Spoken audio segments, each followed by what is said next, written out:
You just realized your business needed to hire someone yesterday. How can you find amazing candidates fast? Easy. Just use Indeed. Stop struggling to get your job post seen on other job sites. With Indeed sponsored jobs, your post jumps to the top of the page for your relevant candidates, so you can reach the people you want faster.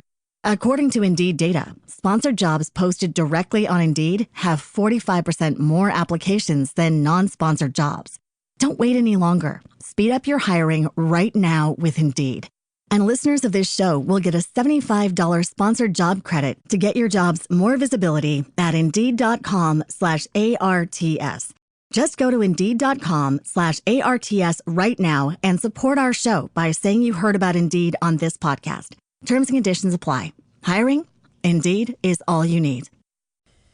In state and local government, tech upgrades aren't optional. They're essential. Whether it's improving digital services, protecting public data, or modernizing outdated systems, the demand for skilled IT professionals has never been higher. CBT Nuggets helps you stay ahead with affordable, on-demand IT training that's built for your schedule. Our short, practical videos and hands-on virtual labs make it easy to build real-world skills in networking, cybersecurity, cloud technologies, and more. You don't need expensive hardware or complicated setups, just a browser and the motivation to grow. Whether you're an IT admin, public service tech, or new to the field, CBT Nuggets gives you the tools to better support your team and your community. And with new content added regularly, there's always something relevant to learn. Join thousands of learners who are upgrading their skills and advancing their careers. Start your 7-day free trial today at cbtnuggets.com. Because smarter tech skills don't just help you, they help your whole community succeed.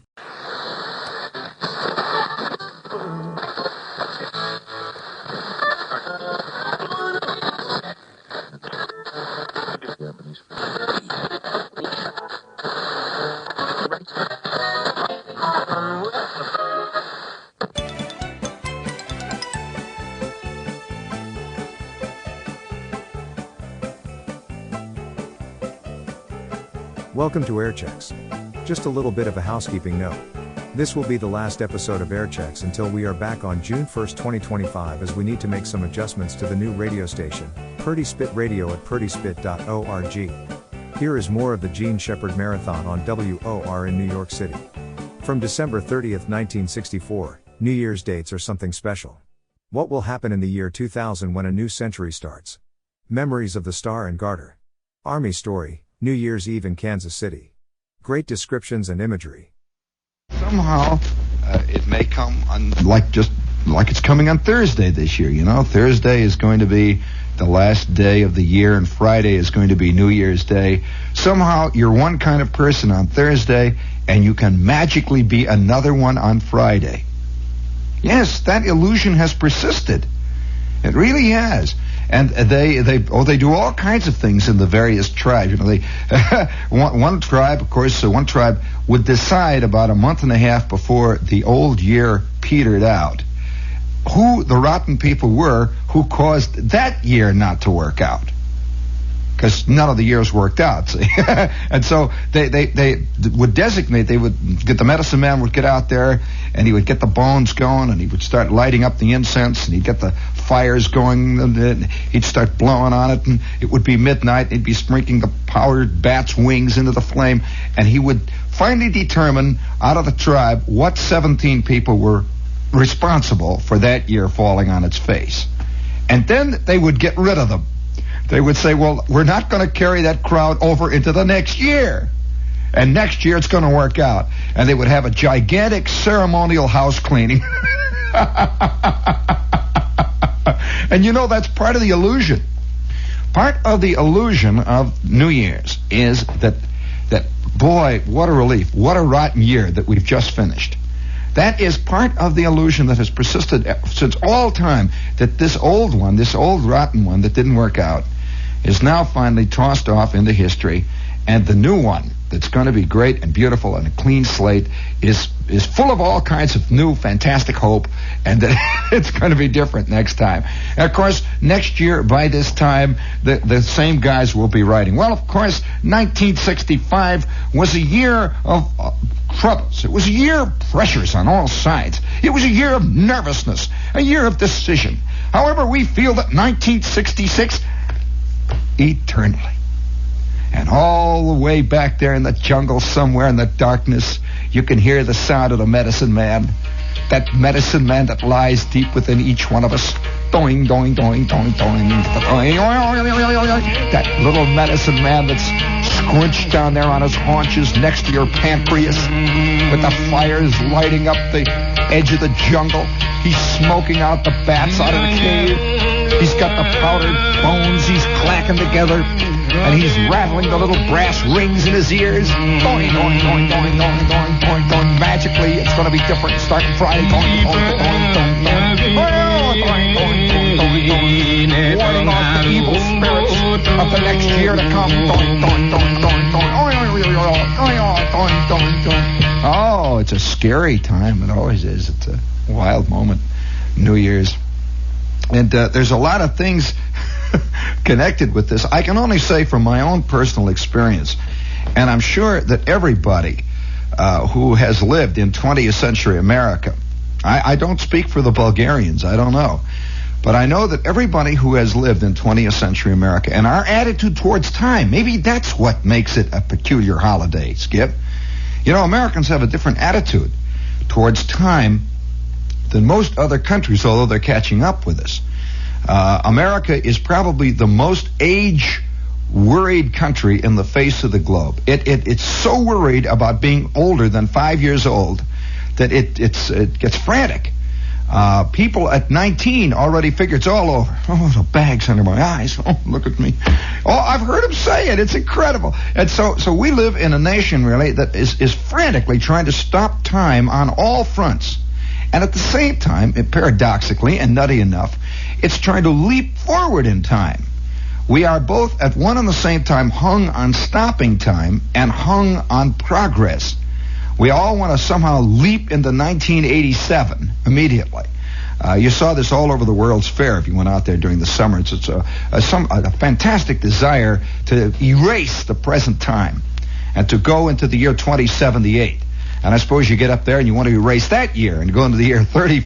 You just realized your business needed to hire someone yesterday. How can you find amazing candidates fast? Easy. Just use Indeed. Stop struggling to get your job post seen on other job sites. With Indeed sponsored jobs, your post jumps to the top of the page for your relevant candidates, so you can reach the people you want faster. According to Indeed data, sponsored jobs posted directly on Indeed have 45% more applications than non-sponsored jobs. Don't wait any longer. Speed up your hiring right now with Indeed. And listeners of this show will get a $75 sponsored job credit to get your jobs more visibility at Indeed.com/ARTS. Just go to Indeed.com/ARTS right now and support our show by saying you heard about Indeed on this podcast. Terms and conditions apply. Hiring? Indeed is all you need. 49, you know, and so we're presented with a genuine paradox. On the one hand, people want to stop time, really deliberately want to hang on to it and push it back, and at the same time, they have a great delight that it has passed. And you know, that's one of those curious paradoxes again about time. Do you feel a sense of accomplishment now that 1964 has just about petered out? Or do you feel a sense of, oh, well, that one's gone, you know? And now, one other question, too, that there's I think one of the reasons why we get scared about a holiday like Christmas is that it's the only one, Skip, that relates directly to time. In short, it is about time itself. It, in a sense, celebrates the passing of time. No other holiday does this. Christmas has other ends in mind. Easter, any Yom Kippur, any holiday that you can mention.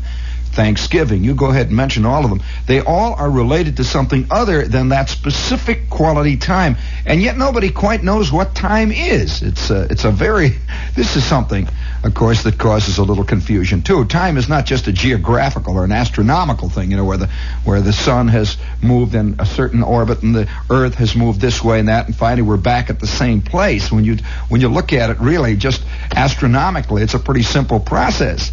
But it's something far more subtle than that. And so nobody quite knows what to do about it. Do you celebrate?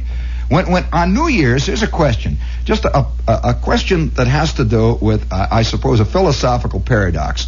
On New Year's, are you celebrating the passage or the death of a year? Or are you celebrating the fact that a new one is starting? Which is it you're celebrating? Now, that's why it's a bittersweet holiday. It is extremely bitter on one side and extremely sweet on another.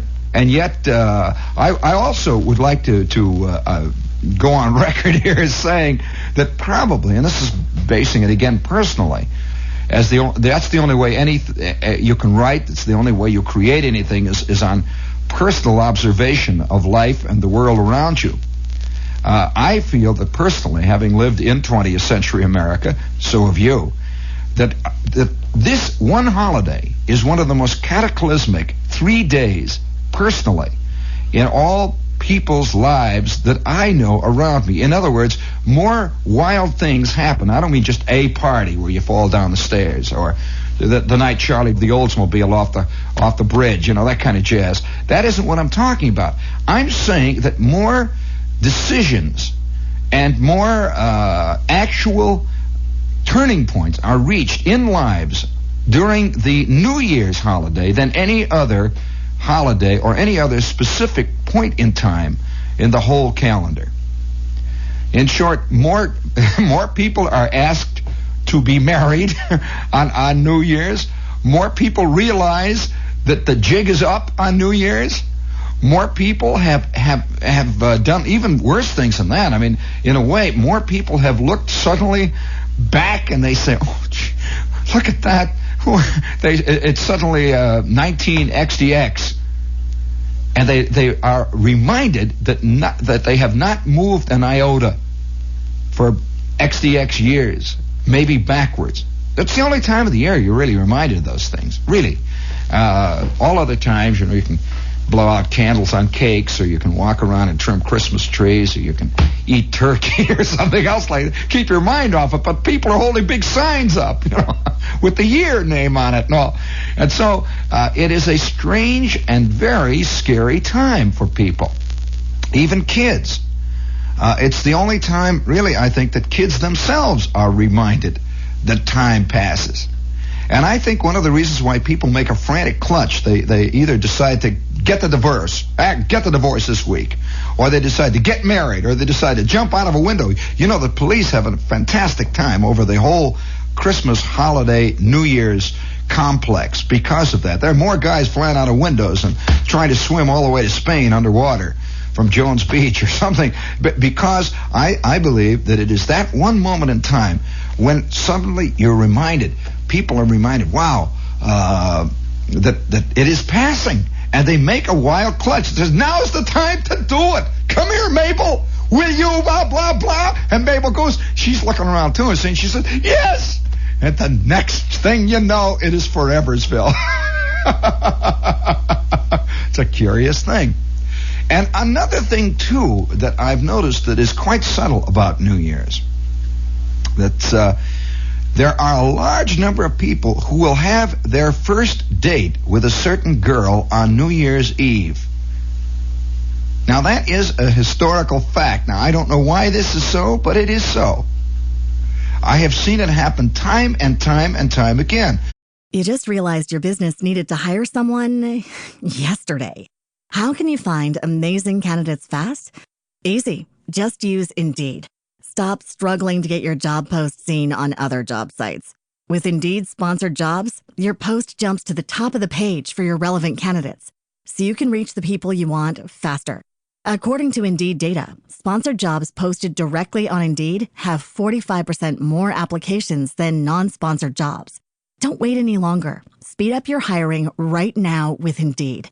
And listeners of this show will get a $75 sponsored job credit to get your jobs more visibility at Indeed.com/ARTS. Just go to Indeed.com/ARTS right now and support our show by saying you heard about Indeed on this podcast. Terms and conditions apply. Hiring? Indeed is all you need. you would think, well, now this is a very important date. I mean, most people would be, dating somebody they've always dated. But no, on New Year's Eve, for some reason or other, a lot of people have decided, oh boy, well, now's the time to cut it off for good.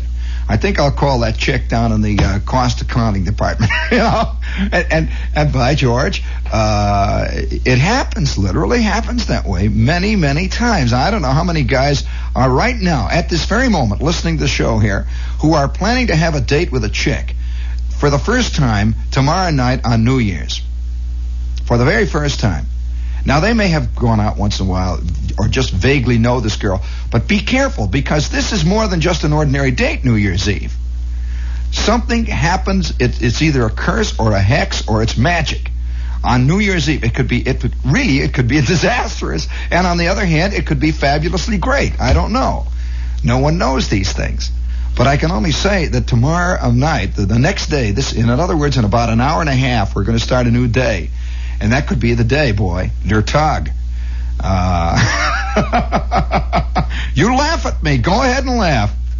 Go ahead and laugh. I remember a couple of years ago, I said pretty much the same thing on the air.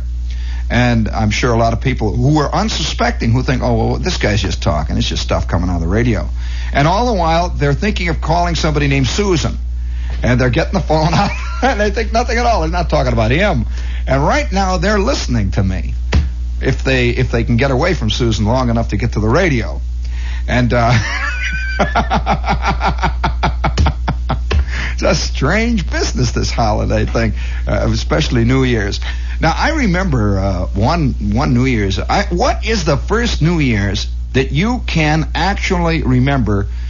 The first year that you can remember as coming in, they're celebrating, say, 1942 or something.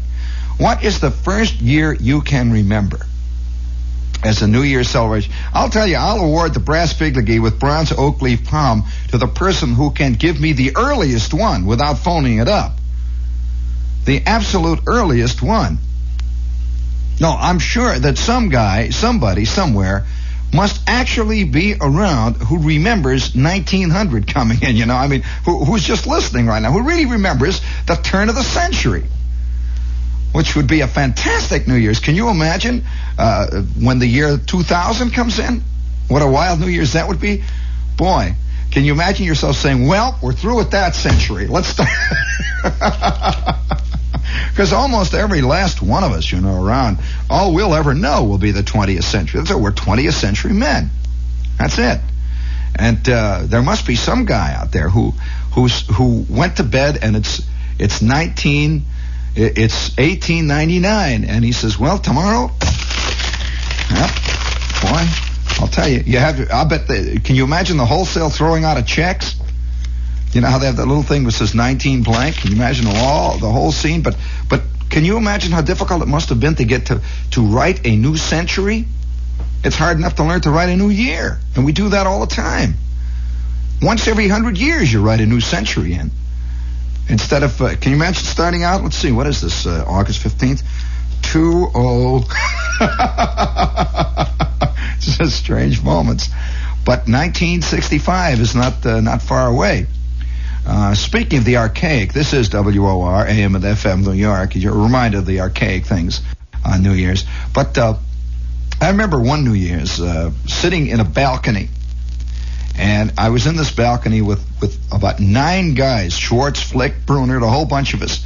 And there was a tradition around there. I don't know whether they do it here in New York or not, but all the movie houses had big New Year's Eve shows, giant New Year's Eve, special shows for New Year's Eve. And you would pay extra or something, and you would come in about 5 or 10 minutes to midnight. The regular shows would stop. This is the movie houses, you see. The regular shows would stop at 11:45, and all the people would file out. Either that or they would pay extra to stay.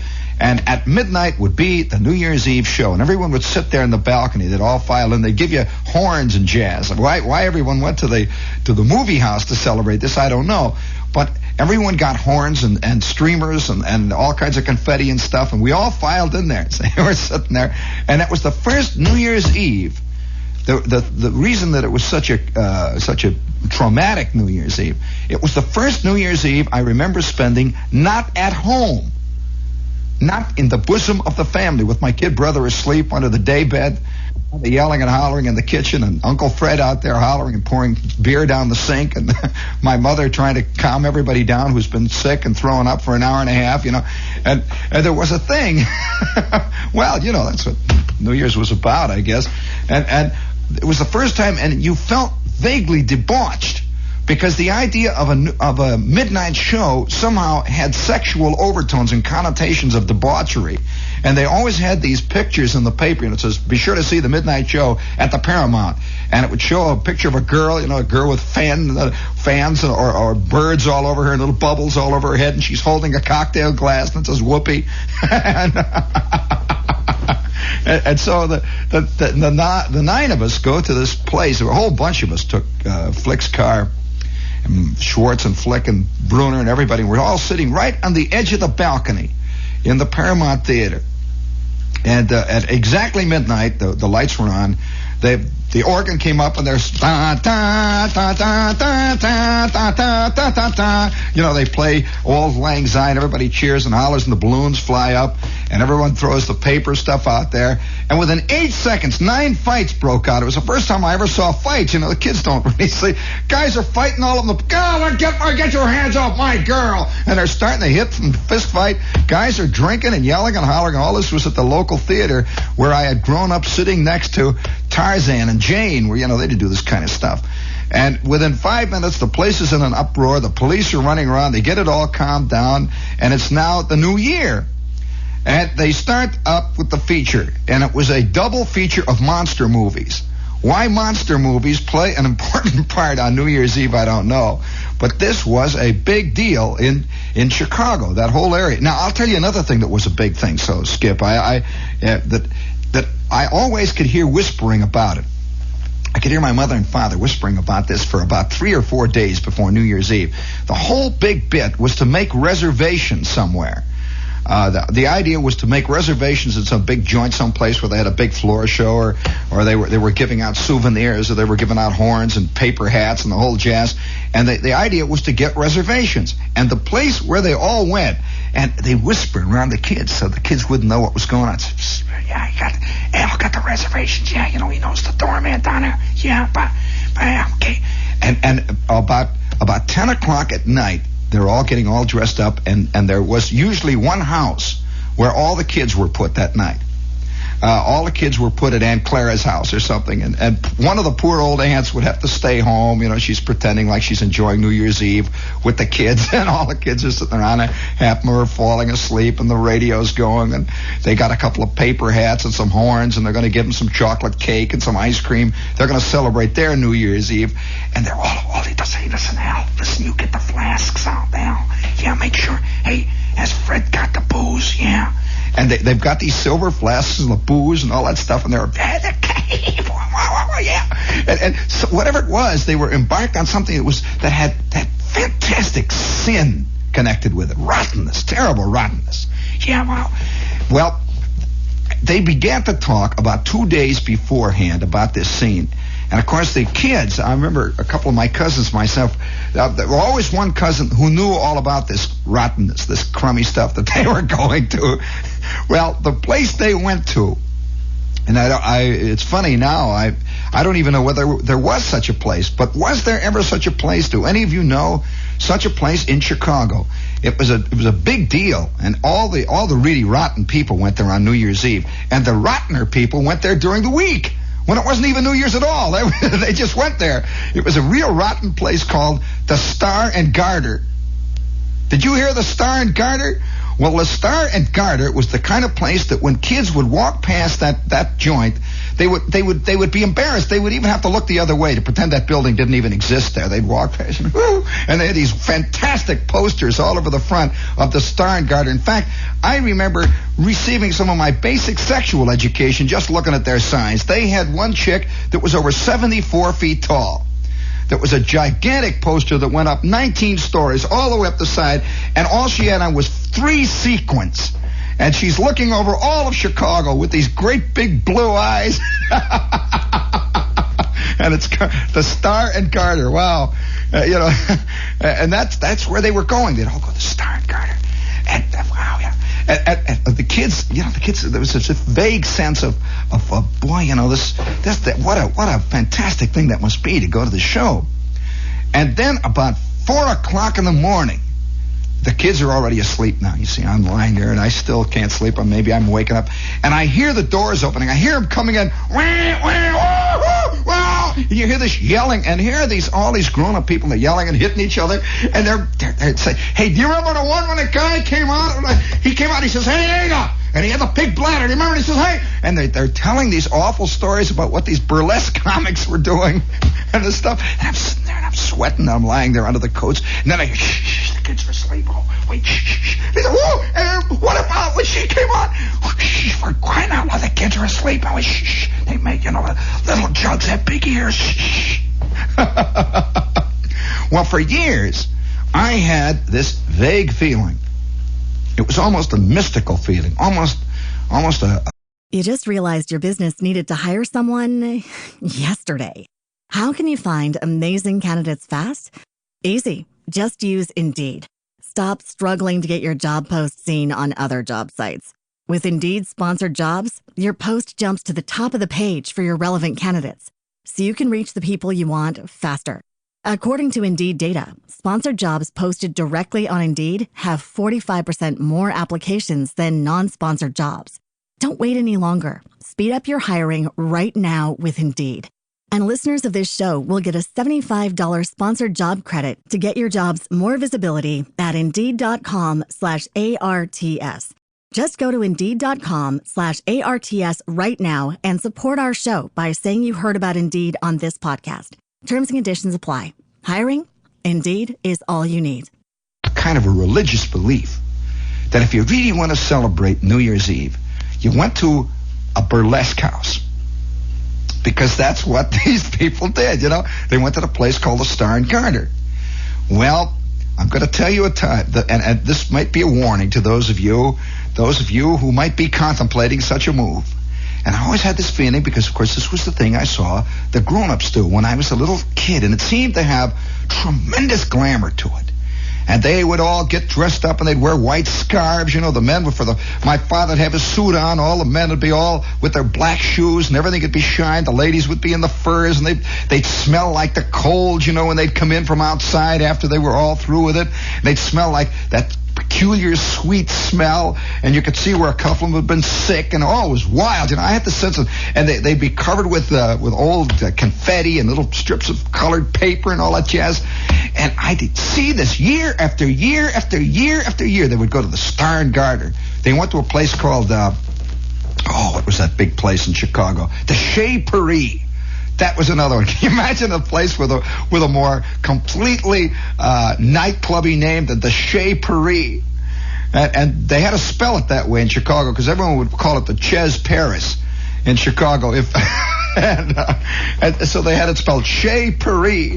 And at the Chez Paris, there was always somebody named Gypsy Rose Lee was performing there, and there were people called, great names. That Candy Bar and Purple Flame were always there, and all these guys, my Uncle Al, my Uncle Carl, my father, they'd say, they're always going down to see somebody, and they actually had big followings in Chicago. These women, these striptease chicks, and they had followings like here in New York City. Actors have followings and actresses, like Geraldine Page or Anne Bancroft. There were great Ada Leonard. There was somebody named Ada Leonard. Did you ever hear that name? There were great battles in the kitchen. I'd hear them yelling and hollering. There would be one crowd of guys say, Ada Leonard, oh bang, oh wow, oh wow. And there would be an anti-Ada Leonard crowd, and there would be a pro-Ada Leonard crowd. There would be an anti-Gypsy Rose Lee crowd, and there would be a Gypsy, she's 40 feet tall. Oh, come on. You can't be serious. What a slob. Back and forth this stuff went. Peaches Browning. Oh, come on. You're kidding. What is it? You call her a dancer? She comes out there. What do you mean, that old fat broad? And they yell and holler.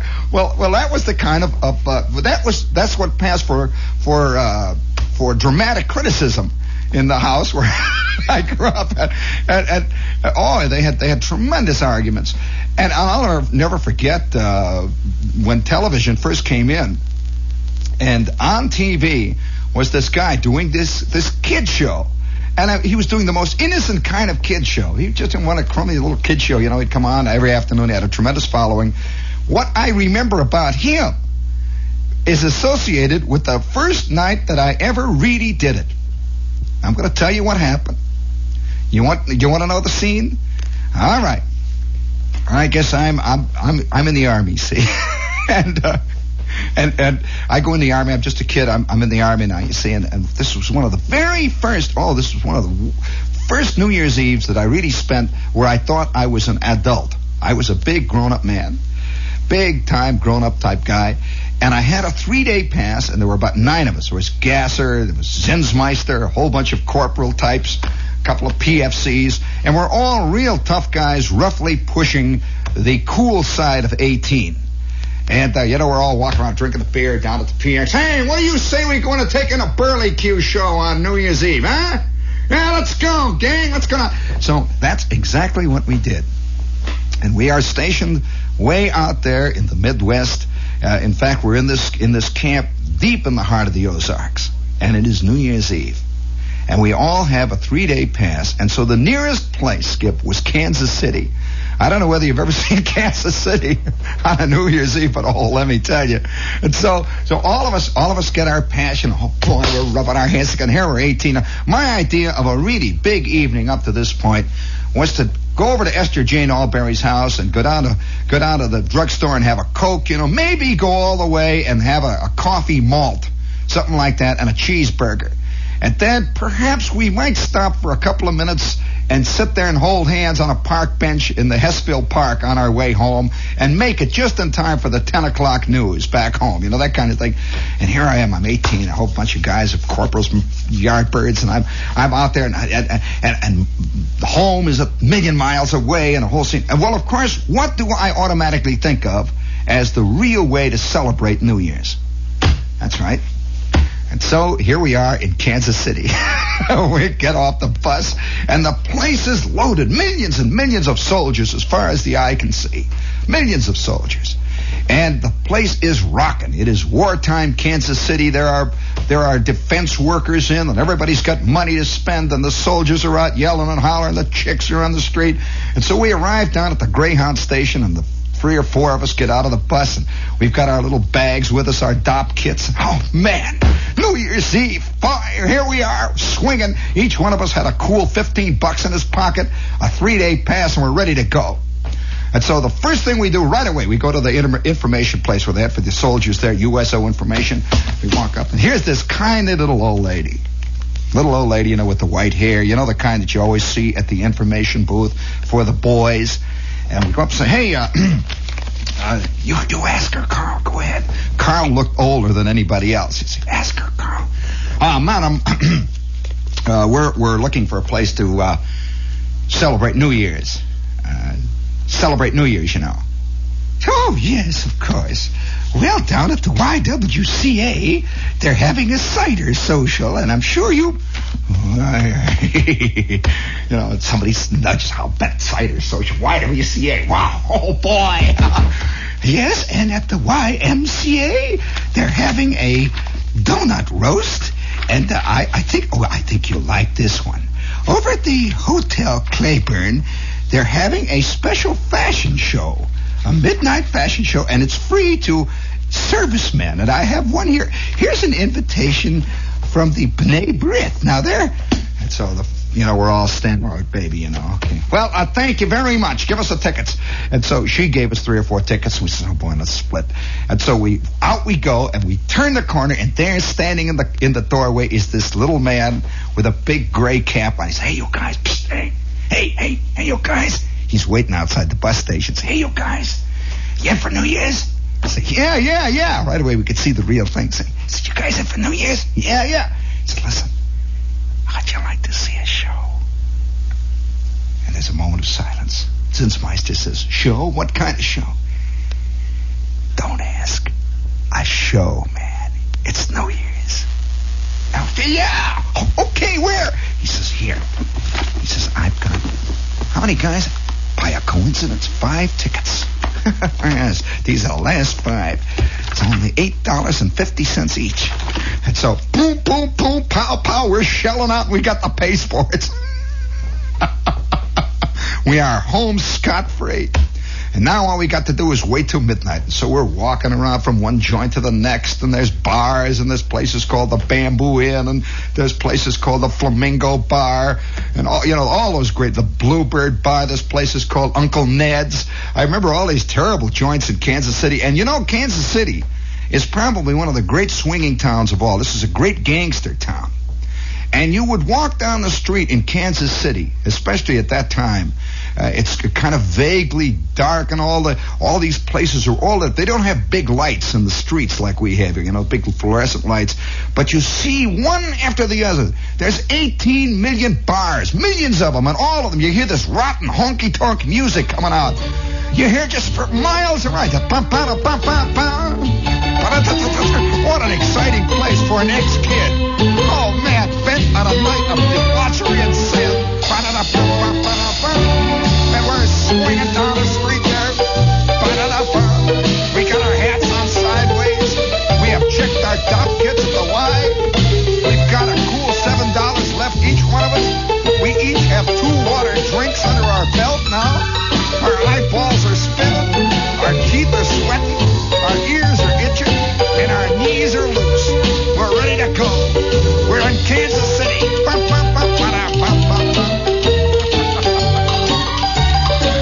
You don't want to hear the rest of this story, do you? You really do? Well, a couple of hours go by and some wild things happen, none of which I will sully your innocent shell-like ears with. What a night. I've never told this. You've never heard me mention any of this, have you? Well, it was really something. It was just fantastic. I received more education in that one night in Kansas City than all of my years, all of my days combined. Everything conceivable happened. Almost everything conceivable. I can conceive of some things now, but at that time, everything, I couldn't conceive of half of it there was. I can remember running up alleys. I remember sirens. I remember MPs. I can remember guys hollering. I remember people getting hit. I remember somebody throwing a bottle through a window. These are just little brief moments, and all I can remember is say, "Hey, you guys, I'm reading. Come on, just crash." Somebody has, and then I remember doing things myself. I remember saying, "Hey, watch this!" Boom, and I'm pushing a jukebox over. I remember doing that. I don't know why I did it. I pushed a jukebox over, and it was one of these big red ones with the juice in it. The juice that goes up and down the side and poured out. It was there. Oh, wow. I remember for some reason. You just realized your business needed to hire someone yesterday. How can you find amazing candidates fast? Easy. Just use Indeed. Stop struggling to get your job post seen on other job sites. With Indeed sponsored jobs, your post jumps to the top of the page for your relevant candidates, so you can reach the people you want faster. According to Indeed data, sponsored jobs posted directly on Indeed have 45% more applications than non-sponsored jobs. Don't wait any longer. Speed up your hiring right now with Indeed. And listeners of this show will get a $75 sponsored job credit to get your jobs more visibility at Indeed.com/ARTS. Just go to Indeed.com/ARTS right now and support our show by saying you heard about Indeed on this podcast. Terms and conditions apply. Hiring? Indeed is all you need. Brother, being in a kitchen. Now, I don't quite know how I got in this kitchen, but there were 3 of us in a kitchen with somebody. And we were slicing lettuce. Now, I don't know why we were doing that. I remember being in a kitchen with lettuce.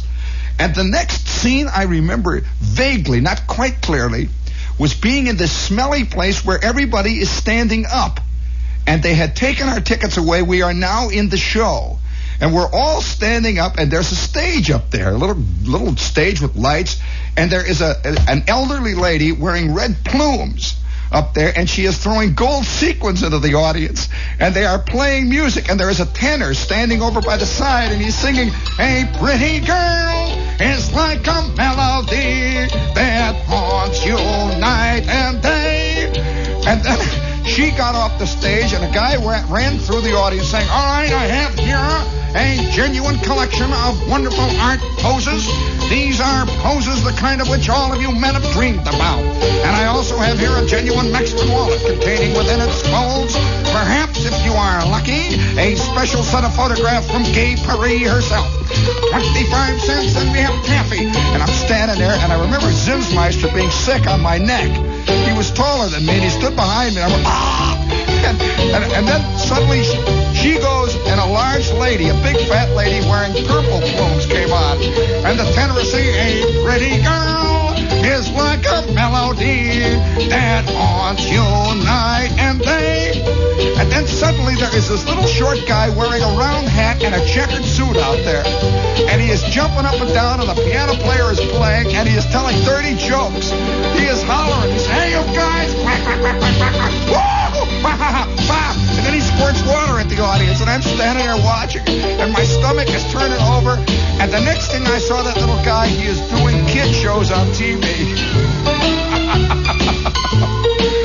Well, you want to hear the rest of the night? Well, I'll tell you. If you want, you really shouldn't hear. Before I tell you the rest of the night, terrible night. These are the times that try men's souls. I'll tell you, and they're the times when men's souls are dipped in the crucible of steel that makes them what they are, hard-bitten, square-jawed. And I will tell you about the rest of the night immediately after a word about our old friends, the Electronic Workshop. Let's see, where's my kazoo? The Electronic Workshop. That wakes you up, doesn't it? At 26, it's in here? Yeah, I was going to say, I don't know how this thing sounds on that hi-fi equipment down at the workshop.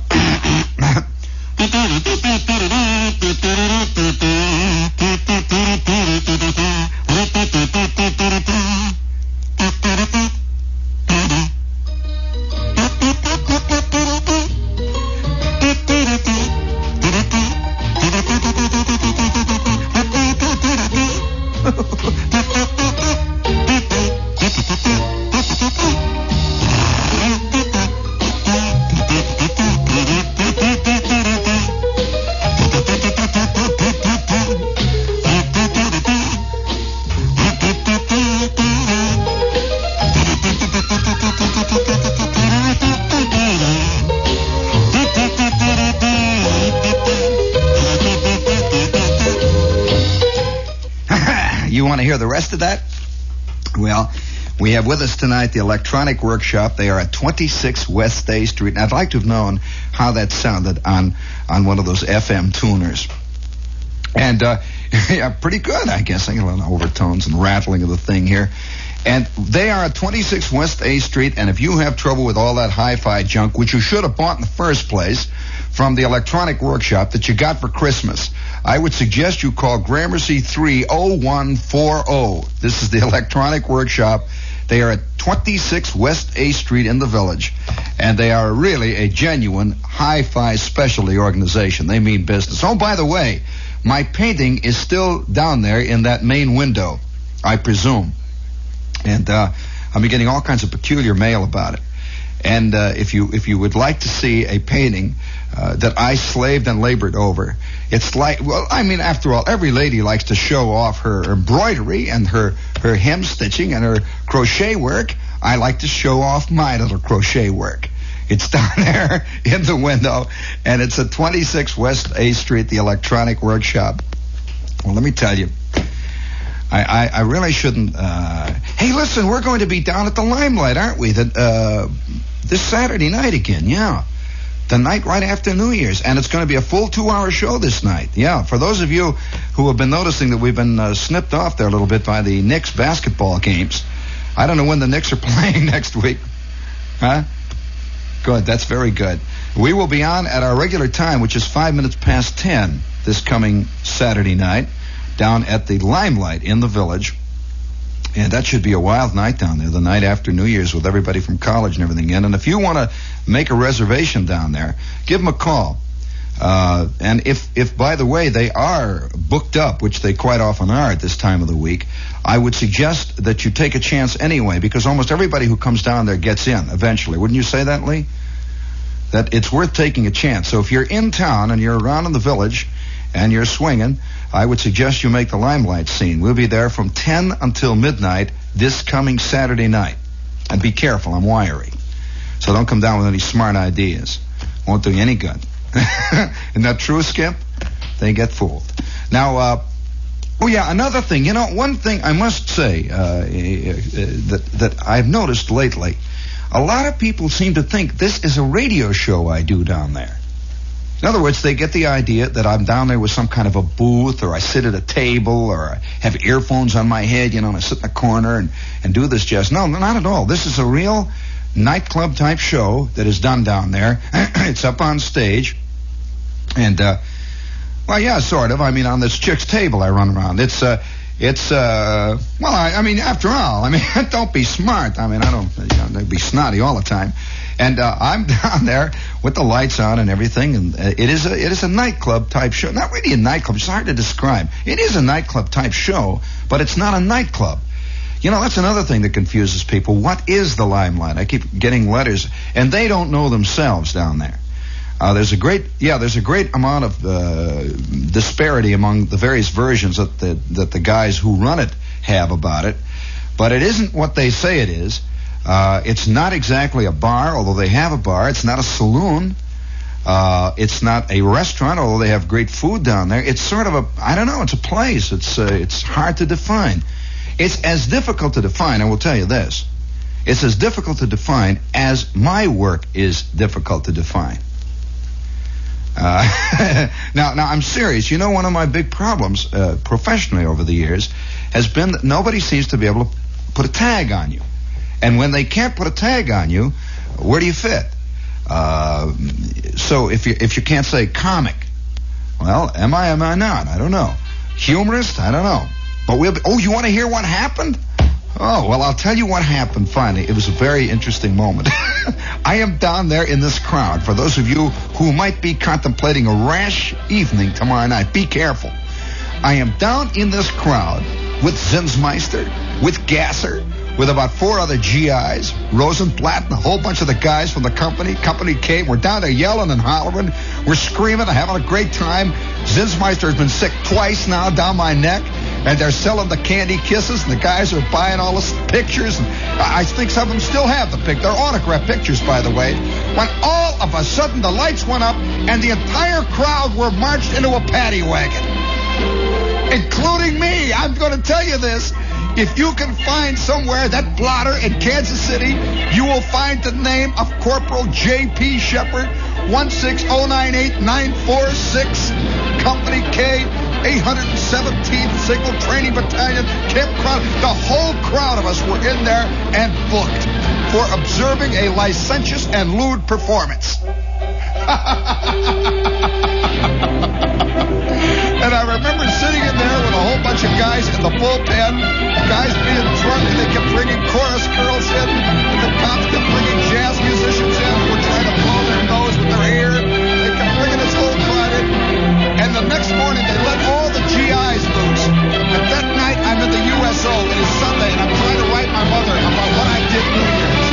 Mom, I went to the YWCA, and they had a cider festival, and I had a very good time.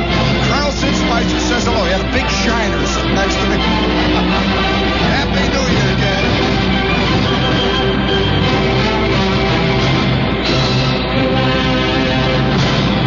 From January 13, 1965, a Banco prize, an incense burner in the shape of Buddha. A suggestion for a course in Remedial Shepherd for those who only tuned in after 1961. The disease of the month.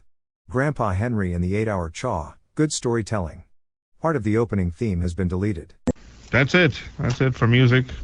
And now, Gene Shepherd from this month in history, 1965. I don't know. Rudy must have gone on vacation the second week of January because I couldn't find any shows from his stuff for the week that this is. Well, actually, the 13th is not that far off. From January 13th, 1965. It's been called great storytelling, this one. A Dot in the Eye of Buddha. Gene Shepherd, January 13th, 1965. Here on Mass Backwards, WBAI, New York.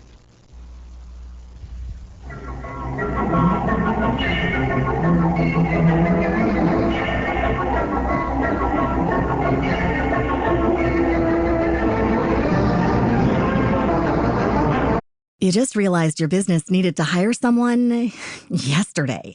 How can you find amazing candidates fast? Easy. Just use Indeed. Stop struggling to get your job post seen on other job sites. With Indeed sponsored jobs, your post jumps to the top of the page for your relevant candidates, so you can reach the people you want faster. According to Indeed data, sponsored jobs posted directly on Indeed have 45% more applications than non-sponsored jobs. Don't wait any longer. Speed up your hiring right now with Indeed. And listeners of this show will get a $75 sponsored job credit to get your jobs more visibility at Indeed.com/ARTS. Just go to Indeed.com/ARTS right now and support our show by saying you heard about Indeed on this podcast. Terms and conditions apply. Hiring? Indeed is all you need.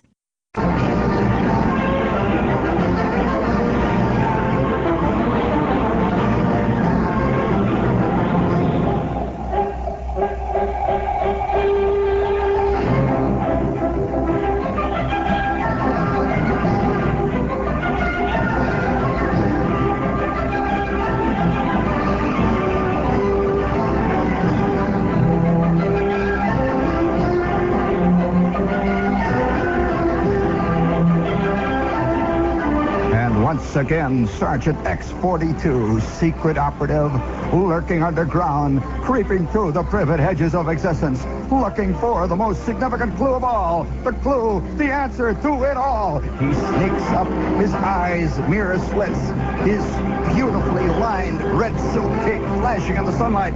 X-47 is on the job. George, we're going to get to it yet. We're going to find out what it's all about. If it takes me 10,000 years, I will burrow my way down to the very core of it all. So speaketh the soul of man. So speaketh that eternal, fluttery, drifting, gray silk, transparent, smoke-like image that lurks down just to the left of our pancreas. I'll get to it. I'll discover what it is. I'll find out one day. And one day when I find out, yes, those words keep echoing and re-echoing. I don't know whether I should give a sermon tonight or whether I should play my kazoo. Or whether I should describe the time I got bested in the Irish mail race. I don't know whether I should tell you that time or the time that I got involved in the great tennis shoe caper. I could describe that to you tonight. Or maybe perhaps we should just continue to beat the drums and hoping that somehow if we beat the drums hard enough, we clap our hands loud enough, and if we sprinkle enough powder into the little fire we've got going here, watch carefully. Just keep your eye on those embers. Just watch those flames. You see how they dance? You see how they cast those beautiful shadows on the cave wall? What's with that big... Oh, that's mine. I'm sorry. Sometimes you can't tell your own shadow from all the rest of the drifting shadows. Sometimes you can't tell. You just gotta keep hoping that it's gonna work out. Bring it up all together. Eins, zwei, go, man. That's very good. After you've gone, oh, baby, and left me crying. After you've gone, there's no denying. You'll feel blue, you'll feel sad, you'll miss the greatest man that maybe you ever had. One of these days, and don't forget it. One of these days, you'll regret it. Someday when you are lonely, you'll look around, baby, you'll look around and see that you want me only. After you've gone, after you've gone away. Sometimes you get worried about what's going on here in the cave. You can't tell the shadows from the people after you've gone. And left me crying, baby. After you've gone, there's no denying. You'll feel blue. You'll feel so sad, so sad, sad, sad, sad. You'll miss the greatest man that you ever had. Ba, ba, ba. One of these days ain't gonna be long, baby. Don't you forget it. One of these days, yes, you'll regret it. You'll look back over your shoulder and you'll see this disappearing figure going off into the distance with another chick. You're gonna be sad and lonely. You're gonna look around and you're gonna see that, oh, guess who you want only, baby. And it's gonna be too late. See, wait, see. I'm gonna be cutting out, splitting after you've gone, after you've gone, after you've gone, after you've gone.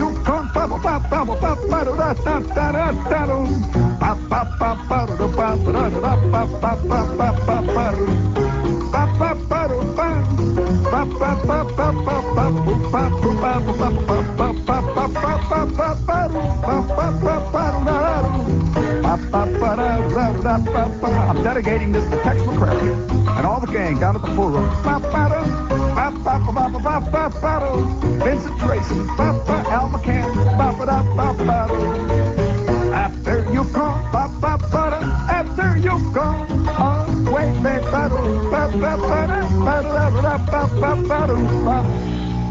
it's very dark, in this cave sometimes.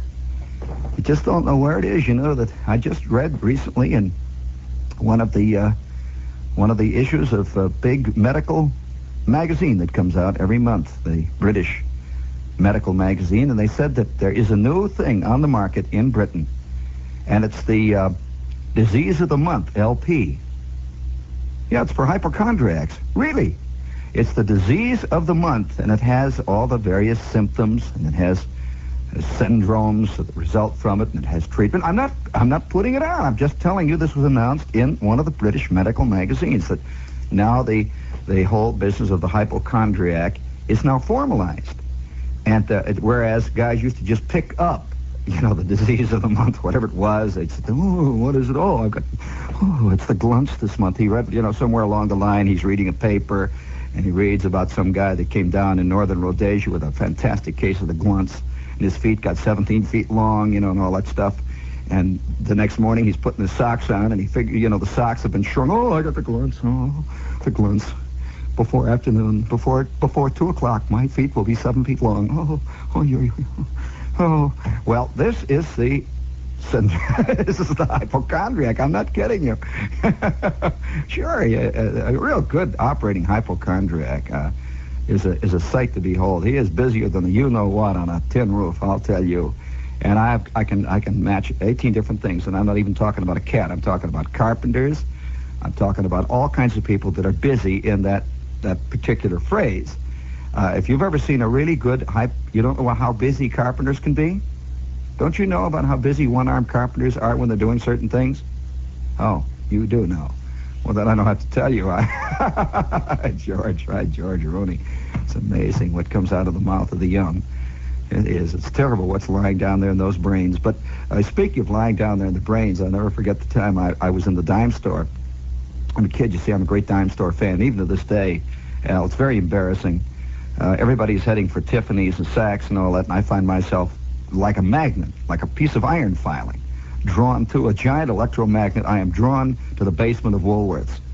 Now, of course, I wear my rubber mask, the one that looks like Khrushchev, when I'm down there. People look at me kind of funny, but at least they're looking at Khrushchev and they ain't looking at me, And I'm down there in the basement of the dime store, sniffing around all that stuff. You just can't get enough of that sweet stuff. Once you've got the taste for dime stores, once you have the taste for the rich effluvia of the underbelly of the artistic life, you cannot stay away from the place where they're selling all those plaster statues of, saints and all kinds of strange little chickens and roosters and dogs and stuff like that. You've seen that stuff they've got in the basement there. It's just great stuff. Well, I as a kid, I became addicted to this scene. And how I became addicted is, it's another story. You don't want to hear about how a guy gets a monkey on his back. What you want to hear is how he tries to get rid of it. Well, for years I tried to get rid of it. It's no use.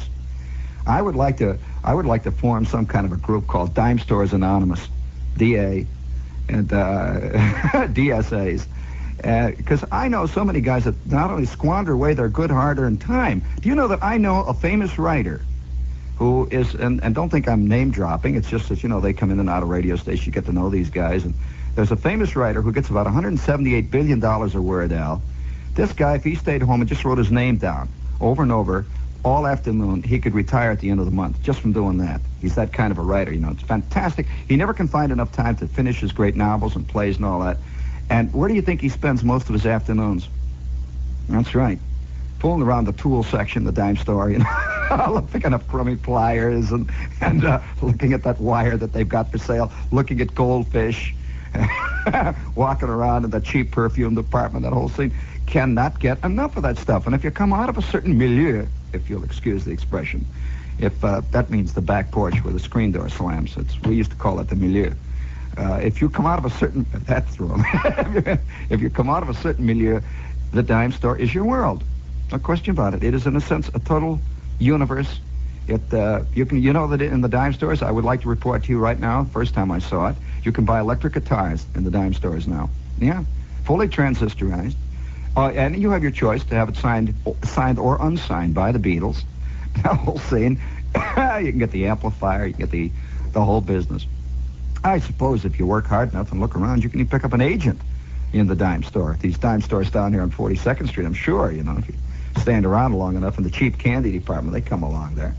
Oh, by the way, I know a very exotic recipe that involves dime store, these little malted milk balls they sell in the dime stores. I know a fantastic recipe that involves the use of dime store malted milk balls and bourbon. And if you would like to find out about that, I will send it to you. Oh, I know a lot of things that come out of that deep, rich American Midwestern heritage. You know, I'm so tired of hearing these guys talking all the time about European cooking.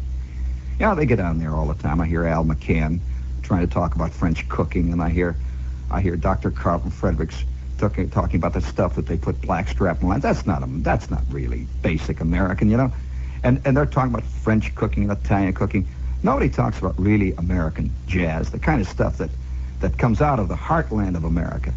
And if you're interested in a few of those recipes, I have one, as I say, that involves malted milk balls and bourbon. Now, it's you bake it.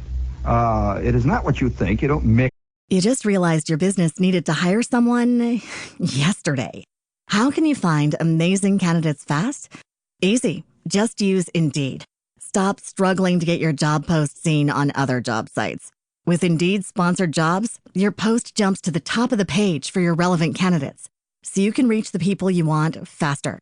According to Indeed data, sponsored jobs posted directly on Indeed have 45% more applications than non-sponsored jobs. Don't wait any longer. Speed up your hiring right now with Indeed.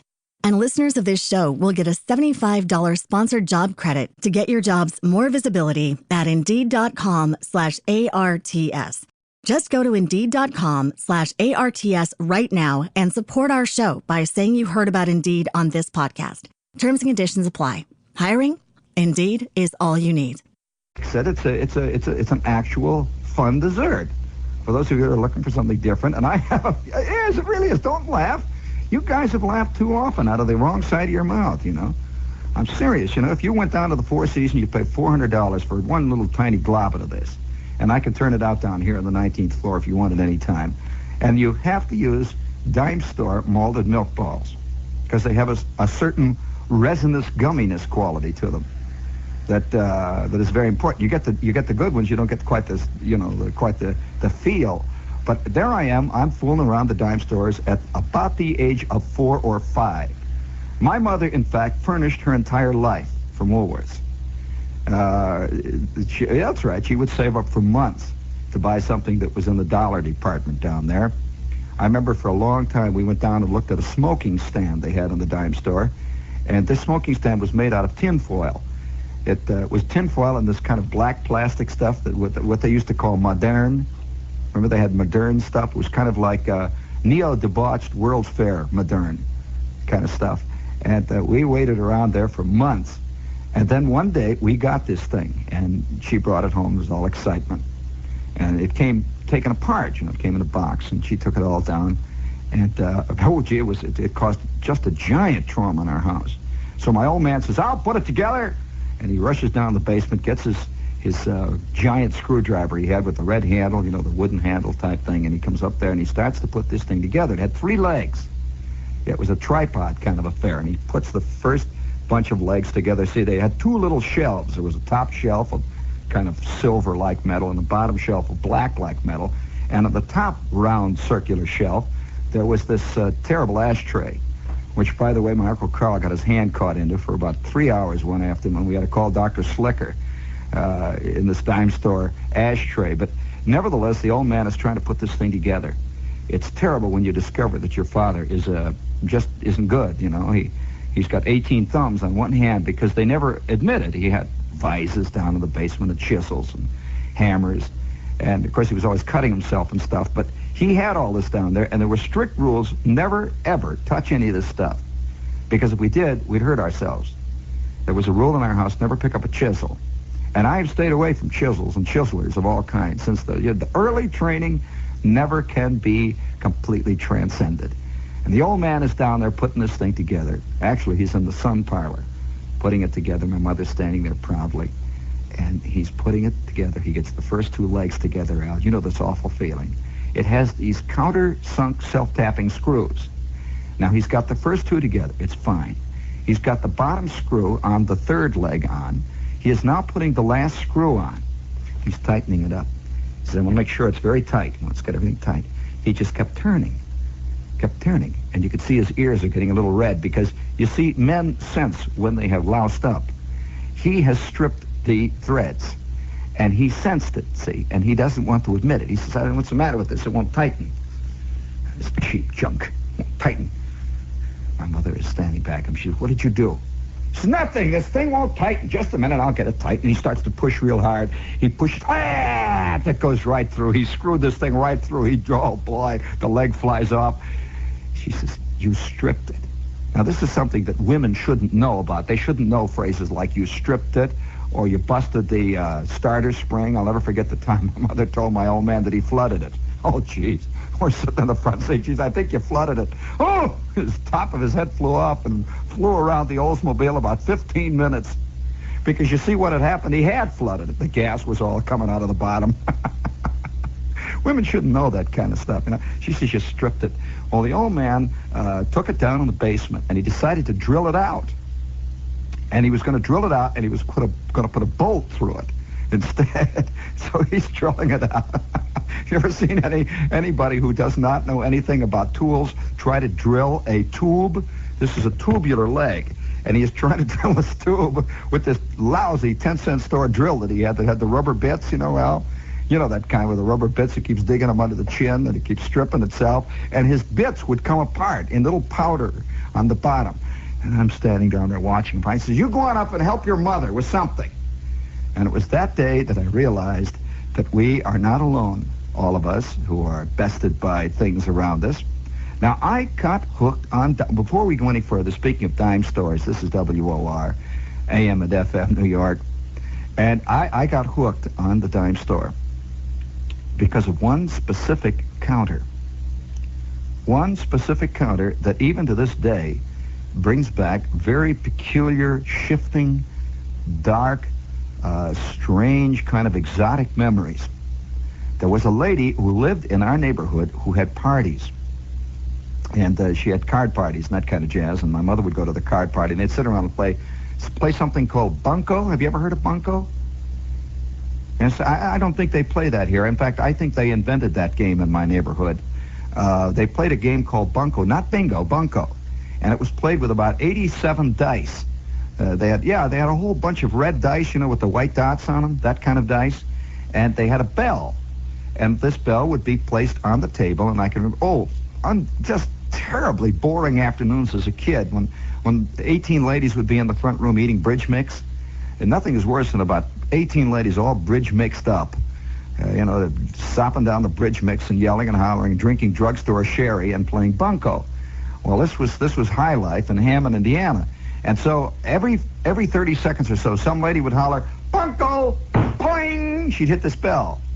And when you holler Banco and you hit the bell, I think all the ladies jump up and throw bridge mix at one another. And the one that gets the most cashew nuts in the eye, I think, is it for the next hand. I don't know exactly how the game was played, but that's what it seemed like to me. I hear the girdles creaking and yelling. Aunt Teresa would be out there crying. And this is the kind of game they played. Well, they had prizes. Now Now, there are certain things that are given for Banco prizes, or bridge party, or lady pinochle party prizes, and they include such things as embroidered handkerchiefs. They include things like jigsaw puzzles. I remember my mother bringing home a jigsaw puzzle that had a reprint of a Dutch master thing. We did that for over... Have you? Can you remember the kind of boredom that you had when you were a kid, when you were doing the same jigsaw puzzle for the 8th time, and you just try to pretend like you don't know how to do it to yourself, and you really do know how to do it, and you keep doing the same, and you try to struggle your way through the Chinese nail puzzle and all that stuff again. Well, she won on one giant occasion, because it caused so much hollering later on. She won an incense burner.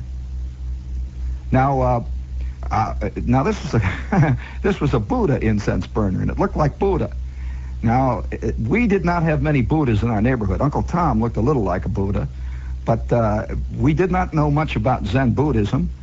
We didn't even know anything about much isms, except that this was an incense burner. And she not only got an incense burner, but she got what seemed to be a lifetime supply of jasmine incense, about a 4-pound box. And it came with these little cones. Have you seen incense? You've never even seen incense in the raw? Oh, well, my kid brother once ate 3 of them because they smelled so good. He figured if you ate them, they'd even be better. And believe me, he made burping sounds for months. It even came out of his eyes and his ears. It's peculiar when you start to digest incense. But we got this jasmine incense burner, and it had a little tray on the bottom.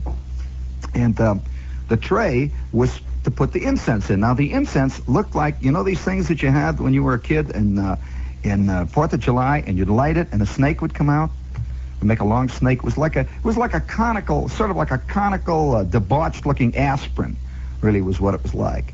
And it was kind of dark green colored. And I remember the day when my mother brought this thing home, and it was red and green and had gilt painted all over it. And it was Buddha, and it was big. It wasn't a little one. It was about, maybe 7 or 8 inches high. It was a great big son of a gun. And she put it right next to the ferns. Now, we also had an ivory elephant that had sapphires for eyes. This was another one of the chief art objects in our home, and was much admired in our neighborhood. Ladies would come and look at it. It was a celluloid elephant, actually, and part of the trunk had been burned off because my uncle tried it once with a cigar, and it just shoomed like that, and my mother yelled and hollered, and it had sapphires for eyes. And this was always kept on display next to our bookends. Now, we did not have any books to put in our bookends, but Aunt Glenn had given us a set of wrought iron bookends. Now, the wrought iron bookends showed a harlequin on one end and a tragic figure on the other, and my mother didn't know what to do with them except to push them together, and they made kind of a bookend display. And these were also part of our great heritage of art. In addition, incidentally, to our Starved Rock Indian library table runner, which was magnificent. We received as a genuine, bona fide, absolutely guaranteed souvenir of Starved Rock State Park, Illinois, which was by a river there, and there were they had a lot of starved rocks and stuff around there, and people would go there and eat sandwiches and have fights and drink beer. And it was where some Indians once had jumped off. I remember this very well. This you want to hear about the heritage of the great historical Midwest, that the Indians had been starved on the top of this rock, and finally they heroically leaped into the Chicago Drainage Canal, which was at the bottom of it. Well, it wasn't called the Chicago Drainage Canal when they were there. I don't know what it was called, but it was the Chicago Drainage Canal, and the Indians jumped into that drainage canal, and Aunt Clara one time visited that place. And you know how when a family has an aunt that does big things like that, like goes to Starved Rock, they all say, bring something back. Well, Aunt Clara brought back for us a genuine library table runner that had an inscribed and beautifully covered, was Paisley runner. You just realized your business needed to hire someone yesterday. How can you find amazing candidates fast? Easy. Just use Indeed. Stop struggling to get your job post seen on other job sites. With Indeed sponsored jobs, your post jumps to the top of the page for your relevant candidates, so you can reach the people you want faster. According to Indeed data, sponsored jobs posted directly on Indeed have 45% more applications than non-sponsored jobs. Don't wait any longer. Speed up your hiring right now with Indeed. And listeners of this show will get a $75 sponsored job credit to get your jobs more visibility at Indeed.com/ARTS. Just go to Indeed.com/ARTS right now and support our show by saying you heard about Indeed on this podcast. Terms and conditions apply. Hiring? Indeed is all you need. Actually, it was. It had 8,000 colors. You've seen paisley runners, had long fringe, which my kid brother practiced scout knots on. It had long fringe that hung down from the library table. In the middle of it was an Indian, and it said, "Souvenir of Starved Rock State Park, Illinois." And that was the centerpiece of our art display at home. This is how I got so hooked on Woolworth art. To me, it is still the great art. It is. There's no question about it. And I remember that elephant there with the sapphire eyes looking out at us. We also had one other thing that I should describe to you before I go any further. It was also one of the chief objets d'art in our home because it had such great meaning. We had 3 little monkeys. One of them had his hands over his eyes, the other one had his hands over his ears, and the other one's feet were broken off. That was the 3 monkeys: see no evil, hear no evil, and kick no evil, apparently. And these 3 sat there, and they were next to the elephant. You want to hear more about our art? I don't know why people... Listen, if you think that's bad, I've been up to the Bronx, so don't give me that jazz. I walked up along Fordham Road there not more than 3 hours ago, and you should see some of that Chinese modern up there. Holy smokes. We didn't go that far. But the first touch of the truly exotic, outside of the elephant with the sapphire eyes, was the entrance into our house of the Buddha incense burner. Now, this was considered, somehow it was also connected with sex. I don't know exactly how that worked. I suspect my mother still was under some influence of a lady named Theda Barra, whom she occasionally referred to once in a while when she was yelling at my father. She was always hollering, "Remember, you ain't married to Theda Barra." I remember that. And I didn't know at the age of 3 or 4 who a Theda Barra was. I thought it was one of those ladies that lived down at the end of the street where they had the funny lampshades in the windows and all. You know, kids get funny ideas about this, and the men would go after work and stuff. And so, well, I know there were a lot of things in the neighborhood. I'll tell you about the lady that once had the seance in our neighborhood in the front porch with the trumpets blowing, and she had a red light out there. And we all went to watch. We hid in the hydrangea bushes and the snowball bushes and watched Mr. and Mrs. Schlichter. They had a seance. And they had a man there who had a towel around his head. He was a swami, and he was in charge of the seance. And everybody sat in a circle on the front porch around the swing or something. It was up by the swing, yeah. And a trumpet came down out of the ceiling, and the kids flipped. I'll tell you, they were gassed. They had a red light and all that stuff. And so we were entering very gradually in our family. We were entering the world of, well, I suppose you might say the international world that we know today. My first meeting of the Great Orient, of course, outside of Fu Manchu, who came later. I think Fu Manchu. There's a very little difference between Fu Manchu and Mao Zedong. Actually, he was skinnier. They both had the same idea. If any of you know anything about Fu Manchu, you know what his general scheme was. And of course, he had a lot of trapdoors. I don't know what he was always doing in Limehouse. That's not a very good place from which to jump off if you want to run the world. Limehouse is kind of a backwater. You ever been there, Al? Nothing. It's a real drag. Reminds you a little McDougal Street. Actually, a lot of tourists and people yelling around in Joss shops and all that stuff. Well, anyway, the day that what's a Joss shop? Oh, I can't explain all these contexts. It's spelled Joss. That will be your homework. Look it up tonight. It will appear on the exam next week. We don't have time to give you reference notes here. Kid wrote in, he says, the trouble with your program, Shepherd, you have to hear the first ones and the second ones, the middle ones, and you have to hear some of the later ones. He said, you should give a review course for those who have tuned in later than 1961. And he said, a lot of us have a tendency to backslide. He said, you ought to have a course called Remedial Shepherd. He said, and then... give them a little kazoo playing and things like that to keep the troops happy. So bring up a little kazoo music on the far turntable, if you will, Al. I think that'll be good. Very good.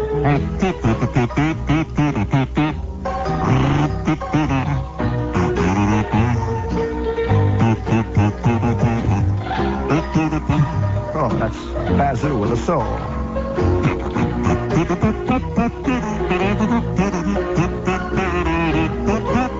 All right, that's enough. That's to keep the little old ladies from getting the itch. in a place difficult to scratch. And we'll do it. Don't worry. I've got it all under control. And I think that's wise, Al. Before we do that, there is a friend of mine. In case you're interested in the disease of the month, and of course I think that's more of a British thing. They really enjoy diseases. Oh yeah, much more so than we do. The British, yes, they have a positive, I'd say a positive enjoyment, a savoring of crime. Oh, you read a crime story in a British newspaper, and you just see where Ian Fleming got all of his stuff. The day I left England here just a few weeks ago, a giant case had just broken. The mysterious case of the slain taxi driver. And everybody was talking about it. Of course, that superseded the mysterious case of the slain meat butcher, which had happened 2 weeks before that, which superseded the case of the mysterious slaying of the candlestick maker. And it goes all the way back to the mysterious beheading of the arthritic vicar, which happened the day after I got there. So if you're interested in any of these mysterious cases, we'll have that a little bit later on, while the women and children are preparing for bed. And while those of you out there are preparing to go to bed and pull up your socks, bring it on there, Al. Very good, very good, very good. Be careful, this is a Miller High Life in a commercial is in progress. Pop and pour cans. Distinctive Miller High Life in pop and pour cans. Right? You can sit there and just pop cans all night long. Just pop and pour Miller High Life, the champagne of bottled beer. No opener needed. And inside every can, enjoy the hearty and light goodness of Miller High Life. Brewed from a century-old recipe, only in Milwaukee. These guys are in a rut. Miller High Life always gives you that perfect taste in beer every time. Always a bright, clear taste. Unequaled, unquestioned, unchanging. Now you can enjoy refreshing Miller High Life in pop and pour cans. You can translate refreshing to mean anything you want. Pop and pour Miller High Life. Always sparkling, flavorful, well, beer does more than pop. Now in pop and pour cans. Pop. Getting that old brew moved. Yeah, we're sitting around in the house. My mother came home. She came home that afternoon with this thing. It was Buddha. And Buddha, by the way, Al, in this instance, had no eyeballs. Out of the places where his eyes were supposed to have been, you know, those sinister or those strangely benign and enigmatic eyes of Buddha, would come the wispy fragrance, the soft, grayish, purplish smoke, heavily scented with jasmine. That was to turn our red cabbage home into an oriental den of bacchanalia. Well, so of course we did have, we had our house, because it was just the house was a standard neighborhood type house. Our house was wallpapered in various aromas. There were aromas in our house that I guess even to this day, since the house is still there, I presume, and people are still wondering where those funny smells come from. Well, it was impregnated into the walls. A thick, rich patina, a deep, thick mulligatawny stew, a boiled cabbage and fried hamburgers, boiled hot dogs and spilled mustard, all the things that is, and pouring tomato soup, kids throwing tomato soup up in the ceiling, that kind of stuff. And it slowly soaks in, and eventually your walls are maybe 1.5 feet thick, like they are in old English castles. It's old coagulated life, guts, blood of American life. You can see the squishings of Mary Jane, bits of candy on the wall. You can see some tobacco juice from old Grandpa Henry, who came once in a while. Old Grandpa Henry, who was Bruner's grandpa. He was the only grandpa I ever knew that chewed tobacco. He was the only guy in the whole neighborhood that chewed tobacco. And once in a while, when they let him in the house, they did not allow him in the house often. He stayed out in the yard all the time. Well, because of you don't know anything about these old guys. And it was reputed that the reason he chewed tobacco was because he was gassed in the war. In those days, they always talked about guys they always say he was gassed. He got gassed. Well, of course, the sad fact of it was old Grandpa Henry was never in the war. But he was plenty gassed a lot, and he claimed that he got gassed the first time in 1960, and apparently during the war when he heard that he wasn't going or something, and so he'd been gassed ever since. And old Grandpa Henry would wander out among the clothes poles out there spitting, and he would take an entire package of 8 Hour cut plug. Now, 8 Hour cut plug is a big package. It's much bigger. This is a much more basic tobacco than, say, something like Mail Pouch, which was for the very rich types. There was one called 8 Hour Day. There was one called Mule Plug.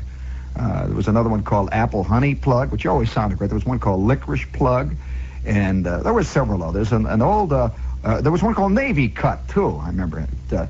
Navy Cut. It smelled like old, it was Navy Cut.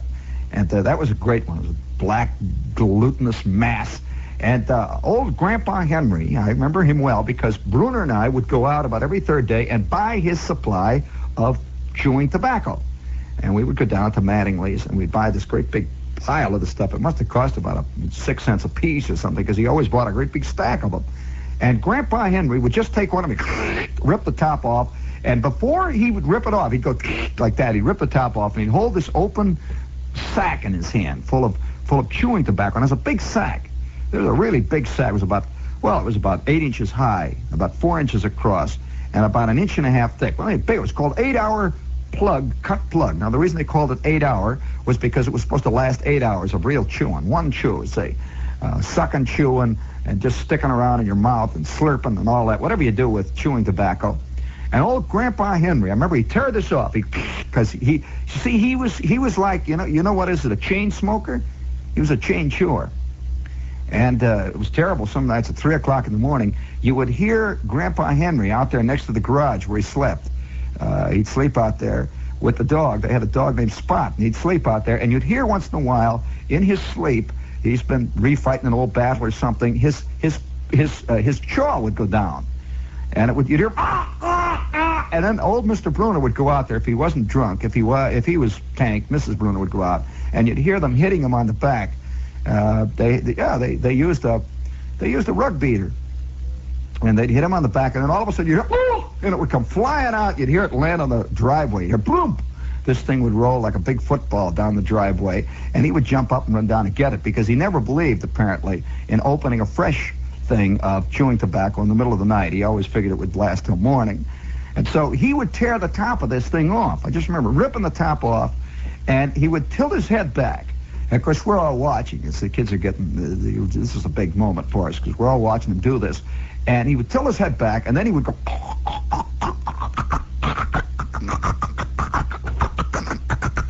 his stomach would get real skinny. He had a real big fat stomach, and it would get real skinny in his chest. It'd get real big.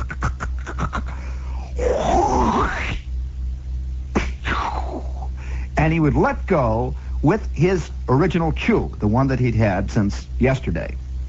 And that son of a gun would take off. I'll tell you, he would always aim. I remember he would aim for the geranium bed. He said it was good for the geraniums, but it was like a flamethrower, actually. There was a great big shot right through the middle of all the dead geraniums, and he always claimed that Spot did it. But actually, what it was, he'd let it go like that. Well, then he would wait there for a second, see, and his eyes would stop watering for a second because of the fantastic effort. He would just sort of stand there and his eyes would water, and then with great deliberation, he would reach down with his right hand like a claw, the kind of claw they have on those machines where you put in a nickel and it reaches down among all the candy and you try to get a plastic ring or something. So his hand would go down the claw and he'd go with this tobacco. He'd start, and you'd smell it. The minute he would rip this thing off, it smelled like old tire vulcanizing stuff. It had a tremendously strong smell, great smell. And when you could stand about 3 or 4 feet away from Grandpa Henry when he's ripping off the top of one of his 8-hour cut plug packages, and your eyes would water, really. You'd feel your skin breaking out. That was really strong stuff, Al. Turned litmus paper purple, And he rips this stuff off. I don't know what. There was a rumor, and Bruner always used to say, he said, you know what they cure that in? See, at the bottom it would say special cured. And young Ralph Bruner would whisper, you know what they cure it in? I'd say, what? He'd say, you know what it is? I'd say, what? He'd say, well, they do it over at the stables. I'd say, really? He'd say, yeah. And of course, old man Bruner, he loved to sing. You would believe it, too, the way this stuff was. It was fantastic. Humus peat bog. He'd open up. He'd rip this thing off the top. Shoom, you'd smell this, and this purple cloud would drift around the neighborhood, and then he would start stuffing it in. If you've ever seen a real chewing specialist stuff it into his gut, right down into his maw, into his mug, you've never seen anything like it. You would not believe. Have you ever seen pelicans? You know, you always see pictures of how much a pelican can stick in his trap. Well, you ought to see what the human mug can hold when it really is under duress. In other words, when you really try, he packs it in. He goes, first he goes on the right side. Then he reel back. All you can see is his elbow sticking out of his mouth, see, and he's packing it down around his tonsils. And then he starts working up near the front. See, he goes to the place where his teeth used to be. This stuff apparently rots your teeth and your jawbone. And apparently he was hollow, too, because they say it rots you all the way down to your ankles. And he would pack it down in his knees and everything. Then he goes on the other side, takes another great big mipful. Now he's got the other half of the package. And then it would begin to swell. See, the first 10 minutes of a new chew is actually the crucial time. It's life and death. Many a guy is completely choked by his chew. And so old man Bruner would hang on to the porch railing and wait. And everybody in the house would wait, too, because they don't know whether they have to get the stomach pump or hit him with the fly swatter or something to get him to chew it up. And he stands there and waits for it to settle, see, because as soon as the saliva goes in, it starts to expand, and then immediately it starts to fan out, like the red Chinese hordes coming into Manchuria. It's like, shoo, it goes like that. And he waits for a minute, and of course, there is a natural glandular reaction immediately. Fantastic, no chew. He would wait, and it would start filling up. And you could hear all of his juices going. You could hear all of his glands. You hear the pumps going. And this great look of incredible, just unbelievable passion and ecstasy would come in his eyes. It's just like, like a good sneeze is coming up, Al, and you know it, and you're enjoying it, and finally it comes right to the top, and you let it go. Oh, what a great feeling. Terrific feeling. And so old Grandpa Henry, you could see him. He's bringing this stuff up, and you can hear it coming up through the pipes and through all the sump pumps and everything else he's got in the system there. And finally he gets it, and he just goes one big. Well, we all were hiding at that point. You'd immediately duck down behind the hedges, and he would let it go towards the alley. This was just a warm up, and then he was ready. And then he would start to chew. He'd go. Well, I remember afternoons when old Grandpa Henry would be allowed in the house, and they would put a wash basin next to him. And these great afternoons when Grandpa Henry would come out, he had a special thing about snowball bushes. Now, I don't know whether you ever see snowball bushes around here, but he used to call us shots. He'd say, you see the one hanging on the second bough there, down from the bottom over there near the edge? And you see those petals fly. And the old duffer would smile, and everyone would say, well, he was gassed. And he was, too, but that was another story. Now, the day that Grandpa Henry I'll never forget the day that Grandpa Henry saw our Buddha in action the first time.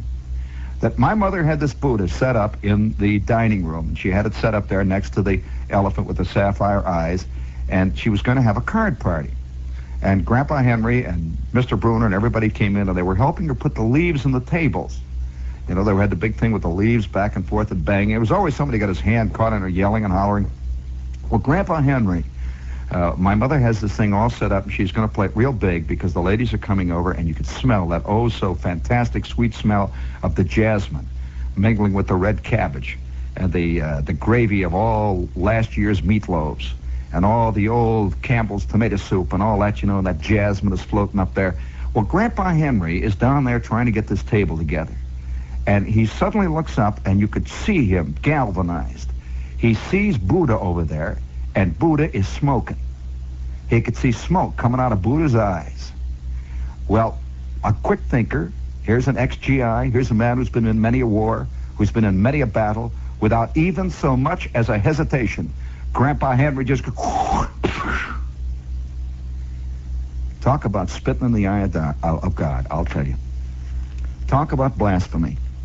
Well, he let go of that thing, and my mother, I'm telling you the truth, he doused the flame there in an instant, and of course he expected everybody to cheer him because he put out the fire in the dining room there, the fire in that funny statue the smoke was coming out of his eyes.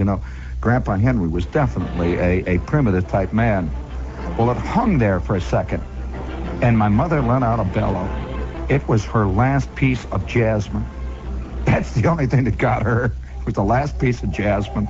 And an hour later, I am down at Woolworths for the first time in my life shopping for incense. They have orange blossom. They have burnt tangerine. They have jasmine. Oh, these are all the majestic. They have cinnamon. They have one called Essence of Samarkand. I think that one could do a lot for Brooklyn. They have all kinds of strange essences and oils. They have elusive fragrances of the musky orient, of the strange tom-tom beating darkest continents. And I'm down there for the first time, buying myself Essence of Samarkand. And that was Gene Shepherd, January 13th, 1965. To end 6 hours. Max Schmid, your one-man radio station here, the Overnighter. Next week, I'm sure Mike Sargent will be back, and maybe Tony Short will come in. Tomorrow at this same time. Well, we'll get to that in a moment. Sunday night, Golden Age of Radio, 7 to 9. And right back here, for all I know, all night again next week. Well, it's been a thrill. Hope you found some portion of the show that you enjoyed. And remember, friends, tomorrow at this same hour, 3:30 to 6 a.m., Vic the Bruiser. From February 8, 1965, are animals capable of love? Of courage? Chameleons. Sweeten your personality. Learning to laugh. Oh, what a fantastic day. All right, that's it. Kill it there. Oh, we don't have enough time. Life is going by. What a fantastic day. Now, wait. Before you go back there, watch carefully now, Skip. You just watch old Daddy here. Yeah, yep, the first one that I gave you. That's what we want. What a fantastic day. Oh, boy, it was like summer, you know. It broke all the records and all that stuff. Sends the old blood coursing through the veins. Brings out all those little things, you know, the little green shoots. Do you mind if I read a poem to celebrate this fantastic day? Would you please give me fantastic day music? Bring it up there, come on. Oh, just envelop us in this.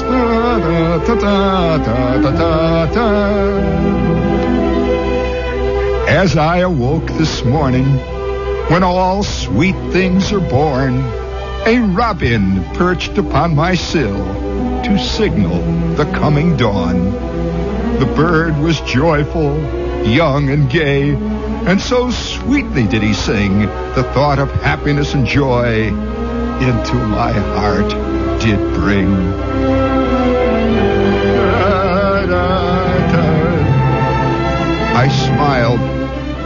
I smiled softly at the cheery song, and then as it paused in moment lull, I gently closed the window down and crushed his stupid skull.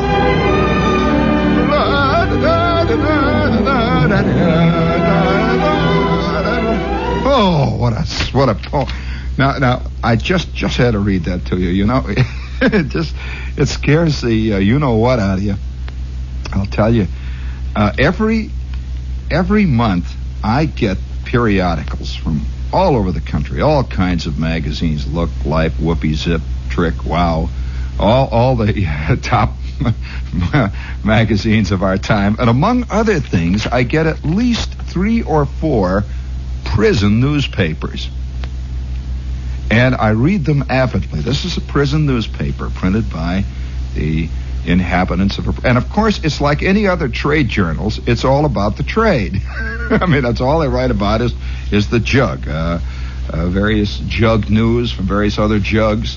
They write about speeches that penologists give in different places. They report it in full.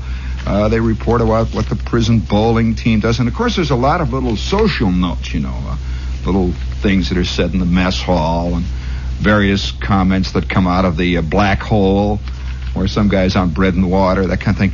And this was in their poetry department. This was a bit of poetry submitted by a prisoner for the prison newspaper. Would you like to hear it again, friends? You wouldn't like to hear it again? You know, isn't it funny how almost every prison movie these days, TV show, whatever it might be. You watch the unfolding of the life in the prison, and you watch the people, and you watch the stories that's being told, and almost invariably they give you to feel that somehow these are just basically nice people. They're basically nice people who didn't get the love of a mother, or their father didn't love them, or they ran into some bad company. Although I don't know who the bad company is. When you think about it, the bad company also involves unloved, no mothers, no fathers. So it goes all the way back to the original. I suppose the original kid that was in bad company was the original son of Adam and Eve, I presume. He started right out on the wrong foot. But you would never think, judging from the attitude of so many people today writing about prison life, that a prisoner could simply be a bad guy. Simply a bad guy. I gently closed the window down and crushed his stupid skull. That's what we call in the trade the antisocial attitudes. At least anti-Robin attitudes.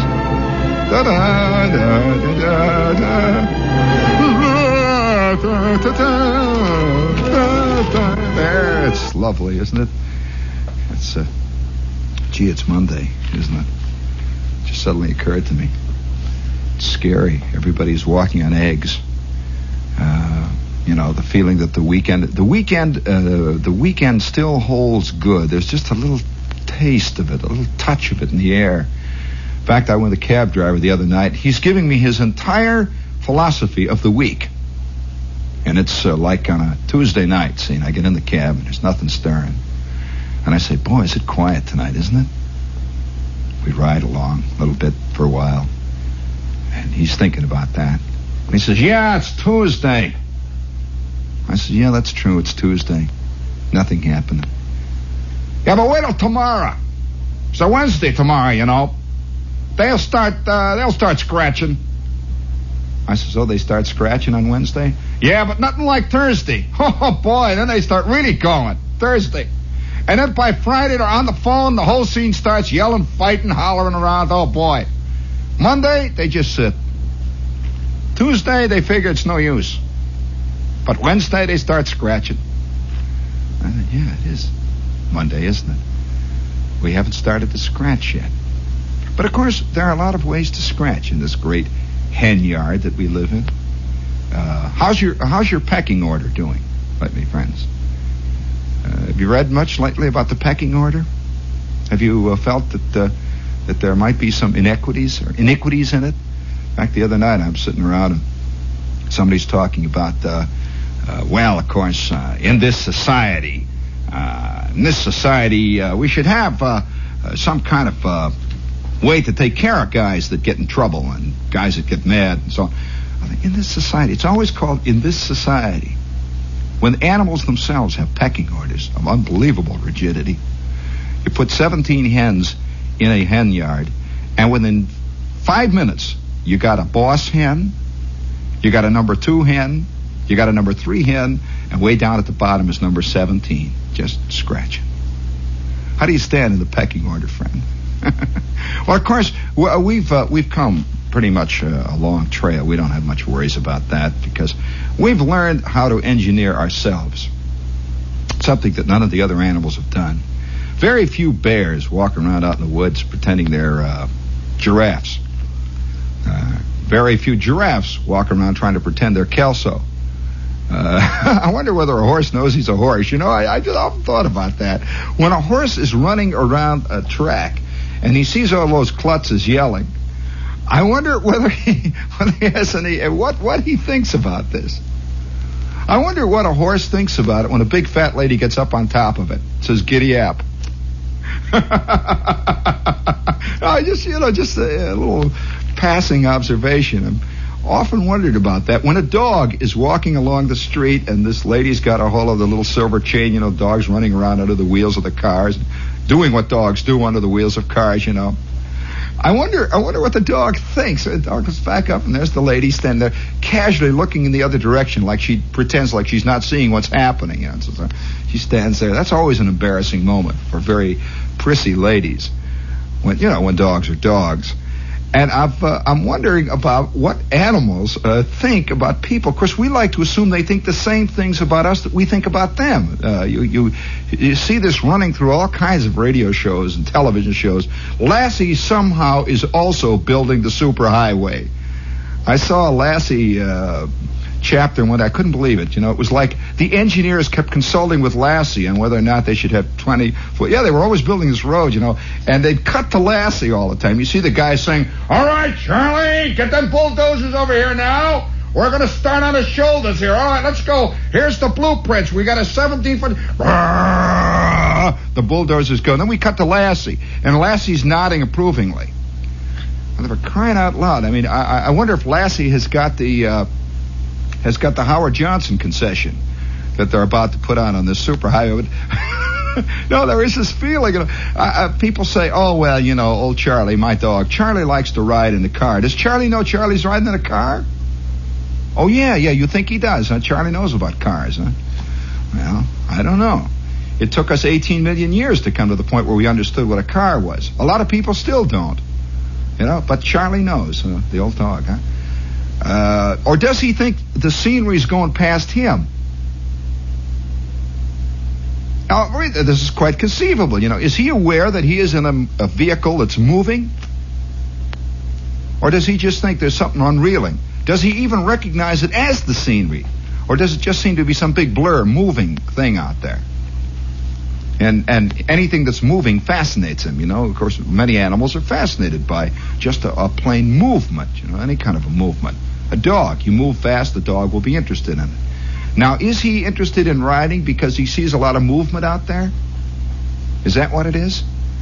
On the other hand, a horse, I heard a jockey say, "Yeah, well, of course, old Big Fred's got plenty of heart, Big Fred's got courage." Courage. Now, I think, well, is this a trait that an animal can have? You think so? Well, I don't know. You have to judge it by animal standards and not.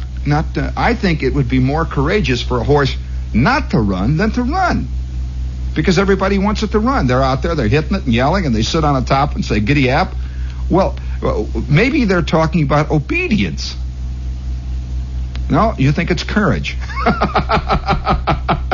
Well, I suppose you also then have the idea that horses and dogs and turtles are capable of romantic love.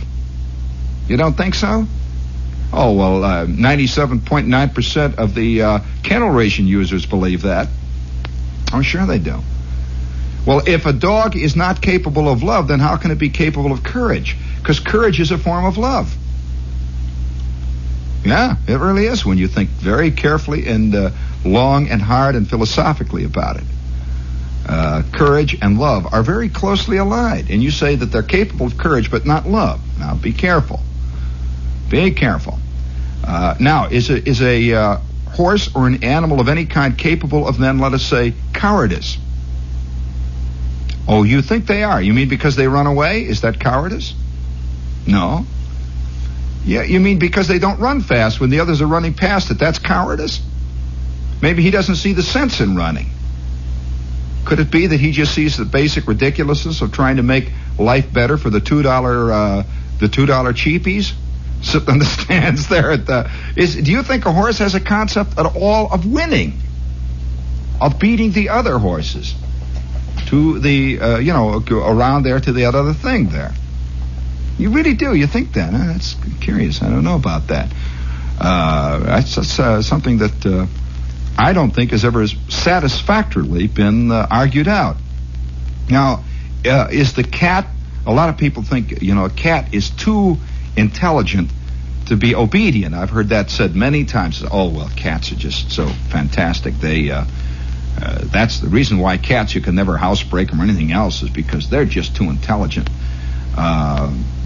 They're just too intelligent, they're not like dogs, Dogs are sycophants.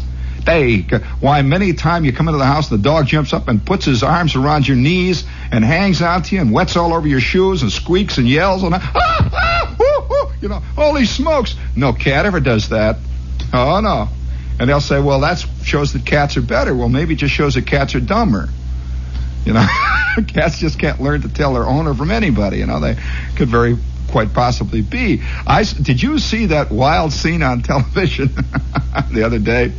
It showed some lady that was being interviewed at the cat show, and she had this cat, and she was holding the cat up, and she talked to the cat throughout the entire interview. Did not talk to the TV interviewer, who was maybe Gabe Pressman or somebody. Never once saw him, and says, "Oh, little boy here, aren't you?" He says, "Well, how much does your cat get for modeling?" And she says, "Well, Dickie boy used to only get $50 an hour, but then it just, he just decided to raise his rates. He now gets $100 an hour. Don't you, Dickie boy? Oh, little wootsy. And Dickie boy just sort of stared up there, two fangs hanging down on the claws sticking out all over. So, wootsy, ooh. And he says, "Well, who gets all the money? What does he spend it on?" "Well, you know how he is. He's got girlfriends, you know. Ooh, He spends it on girlfriends. She's got this whole myth going. Oh, wow." Oh, it's so sad, you know. Speaking of myths, this is WOR, AM and FM, New York. And did you see the wildly sad... I put this in my vast file of trivia because I think this little piece should be put into some big book on how it was in our time. It was a one ad, and it said $500 reward for the return of this French poodle. This French poodle, which was lost from the corner of 60th and Madison Avenue out of a white, brand new Thunderbird. It says, "Please return this poodle. It is the only thing I have in this whole world." Holy smokes. The significance of it, of course, is the neighborhood from which the dog was lost. It jumped out of a white Thunderbird. And the abject quality of the entire piece, and the belief, of course, that the person, of course, had lost another person was very quite evident. This has always intrigued me, this concept. Of course, we ourselves are animals, and it's very hard for us to separate. I guess we're the only animal that gets hung up on other animals. I don't know. I know that a horse will stand in the barn and will love to have a dog with it, but I don't know of any horses that go out and collect dogs. I have never yet run across a chipmunk that has a turtle for a pet. I don't know any groundhogs that have ever gone out to buy, let's say, a goldfish. But man, of course, is another story entirely. And being an animal, though, we have the dark Stygian fears. We're like a chameleon. I think the one thing that man has that he shares with other animals is protective coloration. He assumes the color of the atmosphere that he lives in. The whole round thing, the culture that he lives in, he begins to assume it very quickly. Have you ever had a chameleon? You know, that was a big deal when I was a kid. And whenever the carnival came to town, or the circus, there was always some guy in a straw hat standing around, and he had this big velvet card, great big placard, and on it were maybe 100 or 200 beautiful little jade green chameleons with a tiny gold chain on their neck with a pin. And they sold for, I don't know, quarter, $50, something like that. And he would say, "Here they are, the chameleons. Here they are, the beautiful little chameleons will assume any color. Any color. They're beautiful pets. They take care of the flies in your house." And then he would take the chameleon and he would put it on a piece of red cloth. And instantly, the chameleon would begin to get this sort of a dusty rose red color. Have you ever seen him do it? They really do, you know. And then he would take the same chameleon, he'd say, "Now watch this." And he would drop the chameleon on a yellow cloth. And then the chameleon would look around. He'd look around with his little beady eyes. His tongue would go, and little things sticking out there. And then he would slowly begin to change from dusky rose red. He would become a kind of pale yellow. And then, after a couple of seconds, he would just sort of fade right off, just meld right into the cloth. He said, "Boy, wow. Well, about every couple of years, I would get a chameleon, which would make my mother go completely ape. If there's anything she would yell about, it's a chameleon. And we would bring them home, and the whole idea of a chameleon was he fed himself. You know, you didn't have to feed chameleons, at least in Indiana, because we had plenty of flies. Indiana is covered by a thick coating of flies. And we would just come home and take the chameleon and hook it out of your sweater. So he would climb around, and they had these diamond-shaped, these diamond, almost like Argyle sweaters. They were this diamond pattern. And the poor little chameleon would climb around red and green and yellow diamonds, and he's looking around. Many a schizoid flipped a chameleon would result from those sweaters. And so we would hook them on and pin them, and the chameleon would, and of course, we'd use it to scare chicks and the whole scene. But when the chameleon was really going, you would put him on the curtains. Just pin him on the curtains, and the chameleon would hang there. Just hang there day after day, not saying a thing, just quietly hang there. And every time a fly came within 10 feet of the chameleon, he would begin to exude some kind of a sweet something. They would attract flies. And the fly would go, and for some reason or other, the flies were insanely attracted by these deadly creatures. They were deadly for flies. It was like you being attracted. I think we're generally, most of us are attracted by things like snakes, dangerous things. Men are attracted by wars, which of course are dangerous. They're attracted by them, though. Men are attracted by racers, racing 200 miles an hour. These are killers. And yet you stand next to it, and somehow it attracts you, right, Skip? You're attracted by things like, if I came in here and I laid it on the desk here, just put it down there, and I have gigantic Roscoe. If I had a 45 automatic, a big Roscoe, boom. Within 5 minutes, everybody'd be standing here kind of looking at it. I know that. It's a sense of attraction by danger. Well, the flies were hung on coming around these chameleons. And you'd see them. We'd watch them.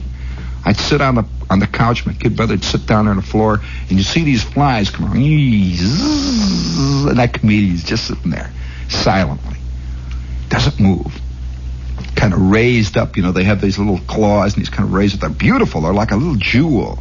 Beautiful green jewel. And then a fly would come down and start to buzz him. Up. Gone.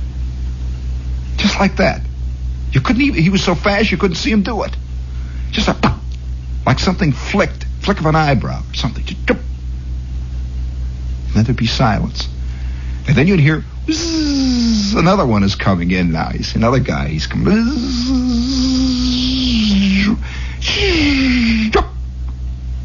Gone. Well, I got to be a chameleon fan.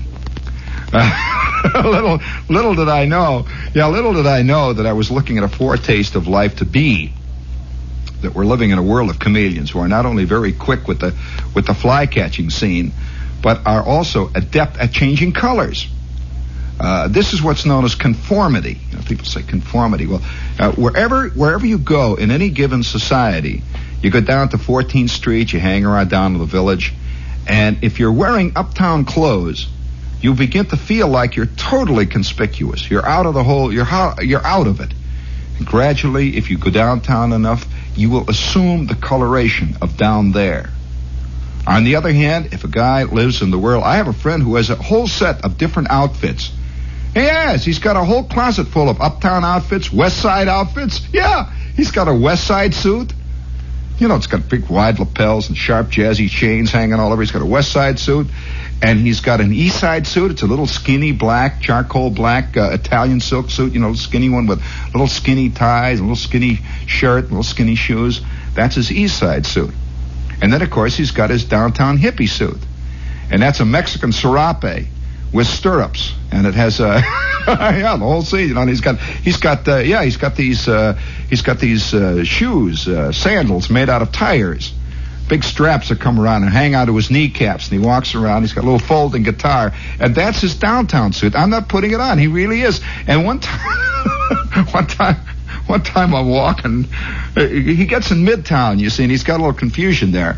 And we're walking along, and I said to him, "How about let's go in for lunch?" And he said, "Where do you want to go?" And I named some place, and it happened to be on the east side. He says, oh, well, I got to go home and change clothes. And I said, what do you mean change clothes? He said, yeah. He says, I can. And sure enough, 15 minutes later, he joined me, and he's got his east side suit on. Right? You know? It's the protective coloration. Now, a lot of people find that they can't do it very well. And therein lies the nub and the crux and the hub and the axle of a tremendous publishing world. There are thousands of books out today which say in 7 minutes, just 7 minutes a day, in 1 week, I can convert you into a dynamic, hard-hitting, fantastic dictator. Realize your potentials. Become rotten. Step on the busted shoulder blades of your friends. Go all the way to the pinnacle. Yeah, somebody's going to do it. Why not you? Now, these are the protective coloration books on how to assume a position that is not yours. Now, the question arises, what color is a chameleon? What is the chameleon's color? What is a chameleon's color? What is a person's identity today? It's very hard for him to know. You know, they're writing novel after novel after novel called The Search for Identity. What is this guy? A man who works all day long in an office where he never sees the work they do. You know, there are thousands of guys who work here at WOR who never listen to the radio. Many of them don't even know we're in the radio business. As far as they're concerned, we're in the office business. You know, we're here to make the papers go back and forth and to get the checks and to make the phone calls and have lunch and all that stuff. And once in a great while, you'll see one of these confused guys will drift up from the 23rd floor, Skip. Confused guy, and he says, what is this? You know, he says, gets a feeling he'll drift up into the studio area here. And he sees these microphones and these newsmen running around and Shepherd and the whole crowd here. And you can see immediately he feels alien. He's in an alien atmosphere. And he drifts down back to the 23rd floor or the 20th floor where he's safe. Now, what is this guy's identity? You know, what does he do? Does he weave? Does he spin? What is his function? On the other hand, he's going with a girl who's 9 feet tall. Big, tall, tough chick who's singing in a Broadway musical. And she's got this she's got this function. So what happens? Well, you know, the idea of protective coloration. Skip, were you with me here now, man? I'm going to have some romantic music here. Because many magazines today are issuing almost hourly bulletins on how to assume another color, another intermezzo is what I want. How to assume another color, or how to assume another a chameleon color I'm talking about here. How to assume another thing. And you got it up there, Skip? Hey, you with me there? You don't have it yet? Well, then give me the first one then. That's okay. I can't wait for you. Just give me the first one we use. Just give me the first one. I think that's good enough because it tells the story.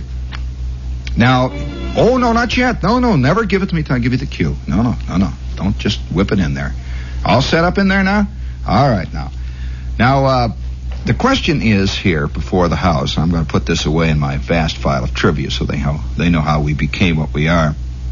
You are aware, aren't you, that as you go to a cocktail party and all those beautiful people are around there, those people who know how to say things, somehow they fit. You go to an opening night at Lincoln Center. There's a certain kind of fitness of the way certain people are. You go to an art gallery, and there are people who seem to fit. You go to a chic East Side art type movie house, you know, and you're down there drinking that Colombian coffee or whatever it is they give you down there, that ink. You're sitting down there. There are certain people who seem to fit. They're there. They're really there. And you feel like an interloper. Well, has it ever occurred to you these people study that? You can take courses in that. Actually, here from a major magazine, which is sent all over the country, is an example of how to make the scene big. And look, fellas, this is for men. This whole article is directed towards women. I wonder how many times have you sat across the table from a chick and she's got a funny glazed look in the eye, like she isn't really with you. Have you had that feeling? And you talk to her and she sort of drifts away and then comes back with what appears to be the perfect attitude. Listen carefully. This is for women, and it's illustrated beautifully. This might answer a few... Little music there, please. The question. The title of the article is Sweeten Your Personality. Get the most out of what you are and add just a little bit more. Now, the first question is, can you make a dramatic entrance? It is wise to dramatize an entrance if you arrive at a party that's already in full swing. Pause as you enter. Have a humorous anecdote ready to explain your lateness, which you have contrived to achieve, and the ensuing merriment will alert other guests as to your spectacular, dramatic entrance. And here she comes in the room. Blanche is making her entrance. She is working at it hard. A thoughtful guest will not steal the scene from the hostess, but will instead direct attention toward her. Here in our illustration, a late arriving guest offers her hostess a huge Mexican paper rose, a memento of tourist friends whose unexpected stopover on their way home had caused the guest's delayed appearance at the party. And she cleverly thought to bring it along.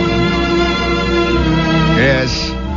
Now, the next statement they make is this. Each of us, now and then, needs to take stock of her special feminine attributes and make sure that she's including enough sugar and spice and everything nice. In my work, this is quoting the author here, sweetening and flavoring the personality get very careful attention. And so I have to ask all of you girl-type listeners out there, are you properly using the sugar that all little girls are made out of?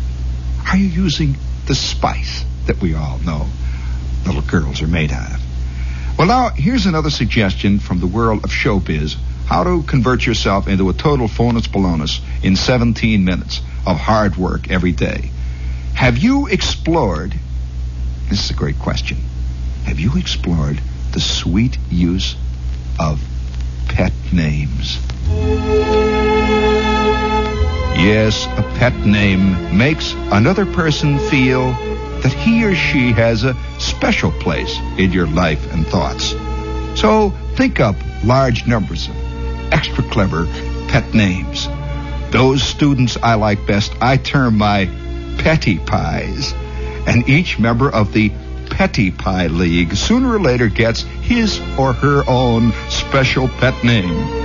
A pet name, and this goes for the general ones, such as Honey and Darling, should be spoken only with sweetness and good feeling. And when you are out of patience with one that you love and can't keep the snap out of your voice, call him by his proper name.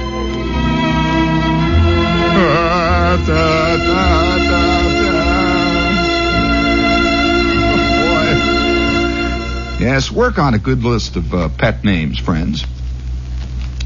Pick and choose them well and carefully. Now, here's another thing perhaps you haven't been doing lately, friends. Do you smooth your way with magic words? Magic words? Are you using magic words, friend, in your life? Maybe that's what's wrong. Please. Thank you. I'm sorry. You have been most helpful. Such magic words sweeten every encounter. Be sure that you use them well and judiciously and have a good stock. Please, please, please, please. Oh, thank you. Thank you. And here is a question that perhaps might answer a lot of problems, a little hang-ups maybe some of you chicks have had. Maybe you have been thinking seriously about this. When should you be utterly helpless? Well, I mean, think about this. I mean, you know, a lot of people are helpless at the wrong times, and a lot of people are not helpless when they should be. I mean, this is a bad scene. So the question is, when should you be utterly helpless? Well, here's the answer. When it would be awkward to be anything else. That's the time to be utterly helpless. A broken shoe strap or heel while sightseeing. Look frantic and let others find a solution. Offer to bring the car around, for example. Let others do these things. Or to seat you somewhere while you are playing utterly helpless. Oh, wow. The point is, this chick, she's about as helpless, believe me, as a stainless steel turtle. She has to play utterly helpless. How many times have that is one of the most frustrating things I think of in modern life, in this urban situation that we all find ourselves, that men constantly have to face. Men are in a strange way, Skip, men are still bound by the ancient laws of politeness and chivalry, whereas women aren't. And so they have a peculiar inbuilt advantage. It's like a weight advantage. It's like a jockey. It's like a horse, How many times have you gone out to get a cab and you see somebody right down the street, they've been out there for 10 minutes, and you feel funny about going out in front of them? In other words, short-stopping them, they call it in the Army, on a cab. Men constantly have this feeling. I've seen men all the time will walk down and sort of, gee whiz, there's a guy out there. They're not going to... A woman, let me tell you, she goes, hey, cab! And it stops. It slews up right up front. There's just no question about it. It's a peculiar kind of, I suppose you might say, barbarism, in a way. They're not bound by those little subtle laws of chivalry. And so a man is constantly at a disadvantage when he's with somebody, a chick, for example, and has to get a cab, rush hour. And so he goes out there and he plays the game, he whistles, and the girl says, watch out, let me get one. Cab! She runs out and hurls herself in front of the cab, grabs a hold of the grill. Why, I'll tell you, I saw one of the most humiliating things I've seen in years. The other day, I saw a family on a street corner. A father, a mother, and two girls. And one girl was about 10, and I'd say the other girl was about 12, something like that. And they were both these little short, round, tank-like girls. You could just see that the entire east side had been lavished on them. I'm sure they take fencing lessons, dancing lessons, tank driving lessons, bullwhip lessons. They take Croatian Greek lessons. They take lessons in lessons. They take lessons in acting, singing, dancing, bubble blowing. They take lessons. The whole scene, the whole world is lessons. Whatever the family does, it's for them. You could see this. And they came out, and I happened to be right there buying a paper or something. And they came out of this apartment house. And Daddy was a kind of vaguely defeated, gray-haired looking man. He had a Homburg hat on, and he sort of ventured out on the street, and he's he goes like that. Cab. Hey, cab. And this went on for about, maybe 30 seconds. And I was talking to the guy at the newsstand, so I happened to hang around. Cab, he's going. Well, you could see restiveness beginning to settle in on these two girls, 112, and all of a sudden, like a shot out of a cannon, it was like Rice Krispies being shot out of a cannon, boom, this little chick with the mustache, the little 12-year-old girl with the high black boots, she says, out of the way, Daddy, I'll get a cab. Cab! And 8 cabs slewed to a halt. She says, all right, come on, let's go. And Daddy says, he pulls his coat down, and they all 4 of them get in the back seat of this cab. And you could see this little chick holding the door open. Finally, she climbs in.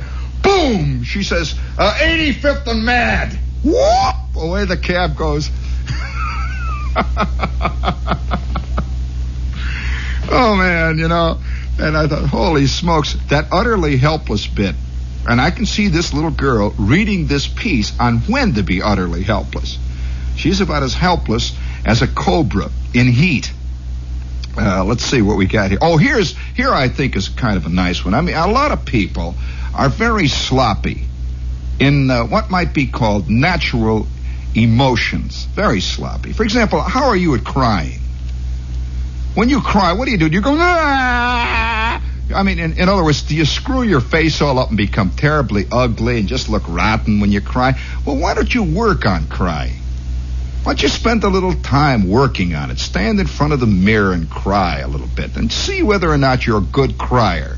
And if you're not a good crier, throw crying out of your lexicon. Just don't use it. Some got it, some ain't. Now, how are you at smiling? Do you have a sinister, sneaky leer? And you've never known that it is a sinister, sneaky leer? In other words, do you grin like Peter Lorre about to close in? Huh? Maybe this is where you've been lousing up. Got to spend a little time standing in front of the mirror practicing smiling. Work on a kind of nice, crooked William Holden smile. That's a good smile. Work on, maybe you're not the William Holden type. Well, then why don't you work on a kind of tart, mysterious, vaguely Audrey Hepburnish smile, as though withholding a lot more than you're offering. Try that one. Now here in the article, I think, is a very good suggestion. I really think this should be thought of seriously. The caption reads, "Do you laugh often, and do you laugh freely? Do you?" Laughter, like other musical accomplishments, improves. I never thought of laughing in the same breath with playing the banjo. That's a new concept. I just ran across that. I didn't say. Laughter, like other musical accomplishments, improves with practice. Laughter is catching, and your distinctive laugh puts its stamp upon your personality. And now let's get down to brass tacks. To laugh freely, tilt your head back. Keep your shoulders down. Avoid putting your hands up to your face. Keep the balls of your feet right down on that carpet and let it go. Be very careful, though, about the shape of the mouth, and do not roll your eyes in opposite directions. Oh, isn't that sweet now?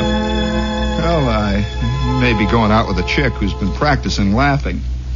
And you can always tell that. Have you noticed the unconscionable laugher? You say something that's mildly nutty, and she goes, "Oh, Charlie." You know what they all vaguely sound like? The canned laughter that you see behind these rotten TV shows. Have you ever noticed that the TV shows, the canned laughter, nothing happens, like somebody picks up the ashtray and puts it down, and you're, then it stops real quick. And then Danny Thomas or whoever it is says,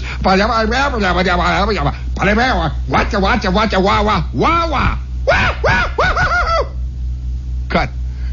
And then the girl goes, and then Daddy goes, cut. Well, now, I think that we're living in a society that's governing itself pretty much that way. Be very careful about your applause. A man will suddenly find himself applauding at the wrong moments. It can be very embarrassing to find yourself crying at the wrong things at a Broadway play. Things you should, for example, be laughing at. That's terrible. like some of the current comedies. Like Billy Wilder's comedies, I find are the saddest things I've ever seen in my life. I sat through The Apartment and I thought, oh, wow.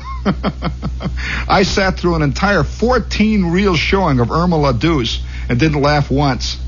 And I wondered, I figured, well, gee, maybe it's me. And I think you can lose a lot of friends that way. I really do. Because they're conditioned. They laugh at the right things. They can tell. They can tell when Joey Bishop is saying to you, "I've just been funny." How you laugh. They can tell, and they laugh at the right things. Wouldn't you like to be able to laugh at soupy sales? Really? Wouldn't you? Just think how you'd be loved by all of your friends. Just think. Wouldn't it be great to be able to find, George Axelrod funny? Wouldn't it be just lovely if you could find Gertrude Berg funny? Wouldn't it be funny? Wouldn't it be great? Oh, sure it would. Nice. And you know that. It'd be comforting. somehow to be cradled in that soft, warm eiderdown of your civilization. Be a chameleon, friends. Learn how to change your colors. Learn how and when to laugh. Learn when to cry. That's very important. And also, you've got to learn when to be concerned. Did you read about this playwright who just wrote a play? It was all on the front page of the Times drama section this week about this great tragedy, about how he was going to be drafted for 6 months at Fort Dix. And the whole play was about how they were cutting off his freedom. Gee, I wish I could get sad, sorry about that. I really wish I could worry about that, But it just seems, well, I got a bad knee, so many other things.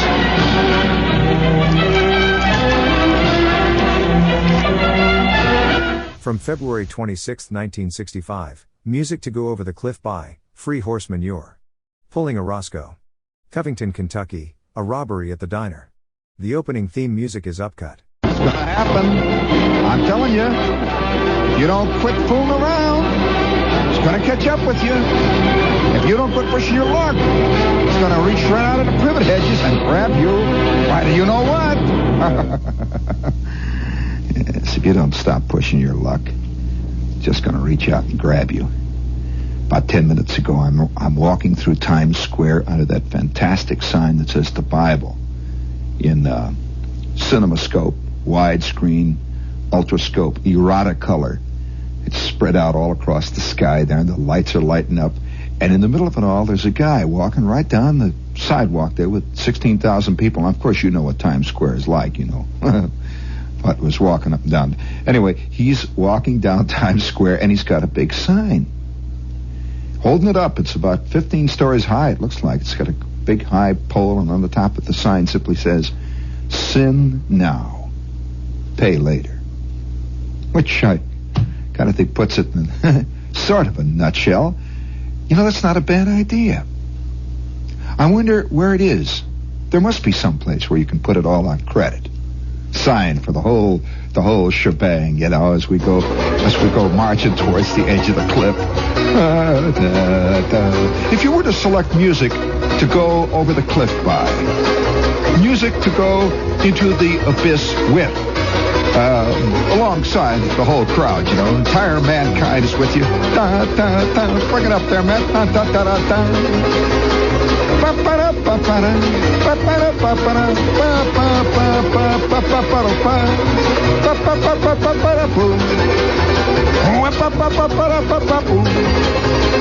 Terrible singer. But one thing about that, it's all style. And speaking of style, I don't know what the meaning of this is here. I'm a great reader of out-of-town newspapers, and sometimes when you read out-of-town newspapers, you can tell what's happening out there in the world. That is aside from what's happening right here in New York, which is not exactly the world.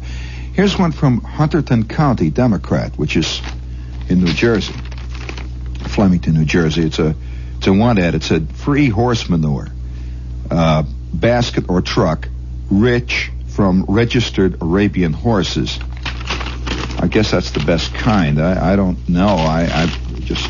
It's funny that it's free, though, so I guess you can't complain. Of course, that's the way life is. A lot of that is free anyway. It's carried around the basket. But then again, on the other hand, speaking of that, in the New Yorker here on February 13th, right here, there's an ad. It shows this angry-looking lady, and she's looking at her cat. And under the picture of this angry-looking lady, you see this caption. It says, "For women, can't make shirts, not blouses." So it kind of lays it out there. It's funny how surprisingly realistic a lot of this stuff gets. And before we go any further, would you please hit the money button in there, George, please? Miller High Life, the bright, clear taste in beer. Miller High Life, the champagne of bottled beer. There's only one champagne of bottled beer. Sparkling, flavorful, distinctive. Miller High Life. Brewed only in Milwaukee from a century-old recipe, Miller High Life has a rich heritage and tradition. A bright, clear taste unequaled, unquestioned, unchanging. Available on tap, in cans, and in the familiar crystal clear bottle. Miller High Life is always sparkling, flavorful, distinctive. Enjoy Miller High Life yourself. Miller High Life, the champagne of bottled beer. Yes, Miller High Life, the champagne of bottled beer. Yes, somebody sent me this three-color ad here. It's kind of a nice one, too. It's very pretty. It's in soft pastel shades. And it's called a grenade lighter. And it shows a hand here holding it. You see, it's a real grenade, too. And it really looks something. It looks and feels like a real hand grenade. But pull the ring or push the button, and you get an immediate light. They go on to say, realistic reproduction of a grenade assures this lighter of long, hard use, for it is a real conversation piece and a unique gift. Now, the key word in this, of course, is long, hard use. It's the kind of thing you just don't get tired of. Obviously, grenades have had a deep fascination for people since time began. And I can see a lot of different... This is a new idea in conversation pieces, actually. Grenade. Here, Charlie, watch. Here, catch. That'll cause a little excitement. I can see a whole new area of decor breaking out like this. For example, you can have a bazooka shell. Well, that's interesting looking. Have you ever seen a bazooka shell, man? Very attractive. It's very functional looking. Very streamlined. Looks very interesting. A bazooka shell that actually is an electric can opener. You just hook it up. It's a lot of conversation. What's that over there, Myrtle? Says, well, nothing. Watch. And it costs a little. Then there's other things, too. I kind of think an 80-millimeter mortar shell would make a kind of a nice ashtray. Keep things moving in your house. Although I remember I did have an uncle. You know, it's a strange thing. I had an uncle who was in World War I. And this uncle had his house. He had all kinds of stuff like that sitting around the house. For example, he had as an umbrella stand, he had a gigantic shell. It was one of these big Bertha kinds, a big bronze shell. It was about 3.5 feet tall. It had been shot off at somebody. He just had the cartridge on there it was, and he had his canes and umbrellas and fishing rods and stuff. And that was the first thing you saw when you came in the house. And then after you got closer into the house, the different things, he had, for example, he had 105 shells cut off for ashtrays. Little 105 shells. And as paperweights, he had things like 3006 cartridges at the paperweights. And he was my nice uncle. And actually, he was not a warlike uncle. He just was something very basic about this thing. Now, if James Bond did not carry guns, I suspect James Bond would not be nearly as attractive to people. I mean, he carries big Roscoes. He's really, he shows up with a Roscoe, I'll tell you. You never heard that expression? Is that not an expression used here in the East, a Roscoe? Well, I remember as a kid, one of the first times I ever heard it said was the time that my father was working in this office, and a guy came in and held up the office where he was working. And there was a lot of excitement of people calling home. They're calling to my mother, and that my father was the cashier in this place. And of course, he was held up, and a big excitement. The newspapers were in. And my father came into the house, and my mother said, "What happened?" And my father, first thing he says, well, this guy came in, he was wearing a mask, and he pulled the biggest Roscoe out of his pocket you ever saw in your life. He pulled this Roscoe out, pointed it right in my face, and said, "All right, hand it over." And I'm sitting there, I'm a little kid, and the idea of a guy pulling a big Roscoe out of his pocket and pointing it at somebody's face, my old man's face, and saying, "Hand it over." And the old man wasn't particularly scared. He was kind of amazed that somebody would pull a Roscoe. By the way, there's a cartoon like that in the New Yorker. It's an odd little cartoon this week. It shows a very distinguished-looking guy. Looks a little bit like, sort of a cross between Eugene Palette, maybe Dean Rusk, with a little touch of Bernard Baruch. And he's standing there talking to a friendly little old lady in the bank. And the little old lady is in the, let's see, what department is she? Oh, paying and receiving. She's a friendly little old lady, with a little lace collar. And he's standing there with his Chesterfield coat he's got the velvet collar around there and his little striped tie, and he's holding an umbrella, a bumbershoot, and he has a very pleasant look on his face. And he says, it may come as something of a surprise to you, but this is a stick-up. And that's exactly the way. Have you ever been around when somebody got held up? You ever been around when something happened like that? It's never, believe me, so help me, it's never the way you think it's going to be. The only time I was ever anywhere near a real newspaper story of that kind, the sudden crime breaks out, I could not believe it. I was sitting in a diner in Covington, Kentucky.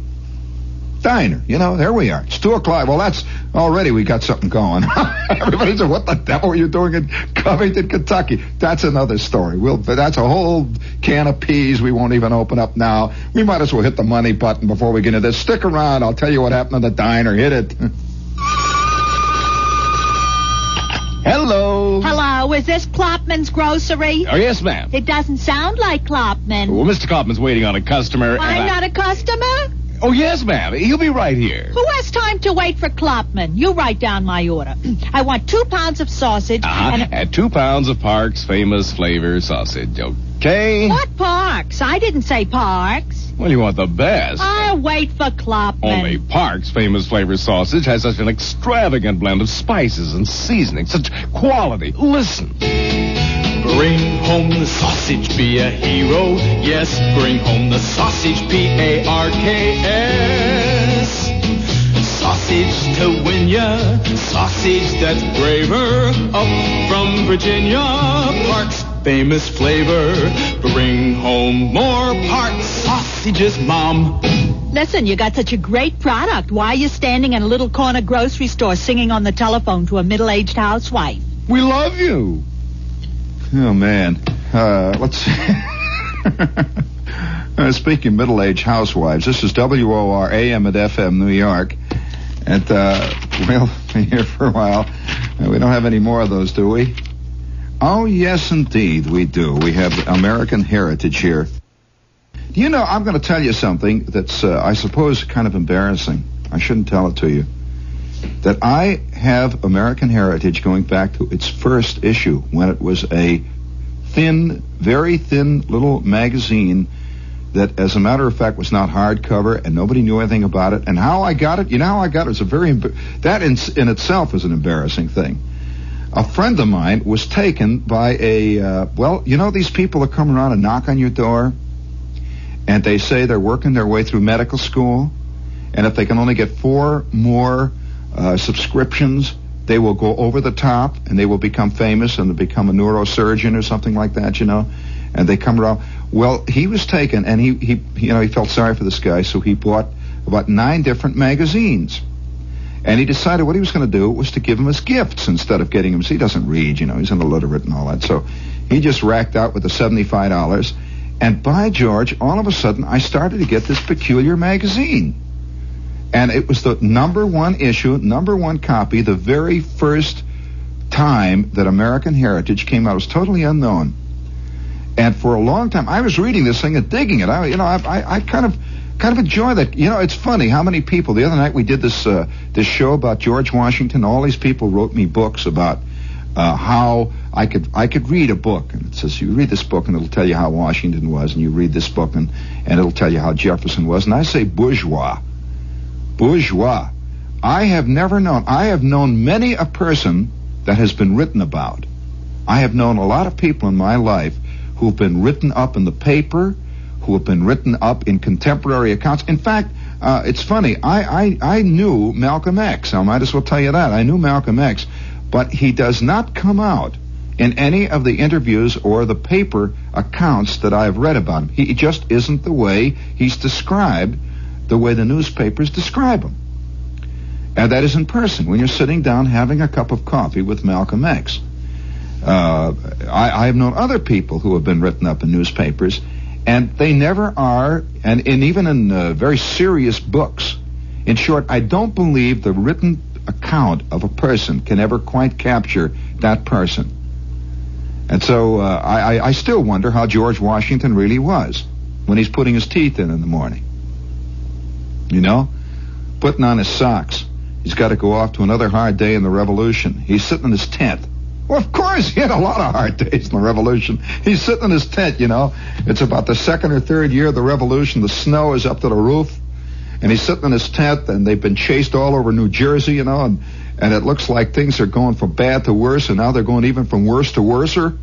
And he's sitting in his tent, and he's pulling on his socks, and the wind is blowing in underneath the cot. And he hears a couple of guys griping out there, and another guy, fist fights breaking out there among the riflemen. And he puts his head in his hands, and he just sort of rubs his temples for a minute, you know, before he puts his wig on. So, boy, what a can of peas we've opened up here. What a can of peas. Oh, gee. Oh, man. And these things are never brought out. Not in the contemporary accounts of them. Well, anyway, getting back to American Heritage, if you'd like to find out about it, send your name and address with $1 to American Heritage, Box 711. This is a big hardcover magazine now. It's very important. It costs $3.95 per issue, and it is highly entertaining.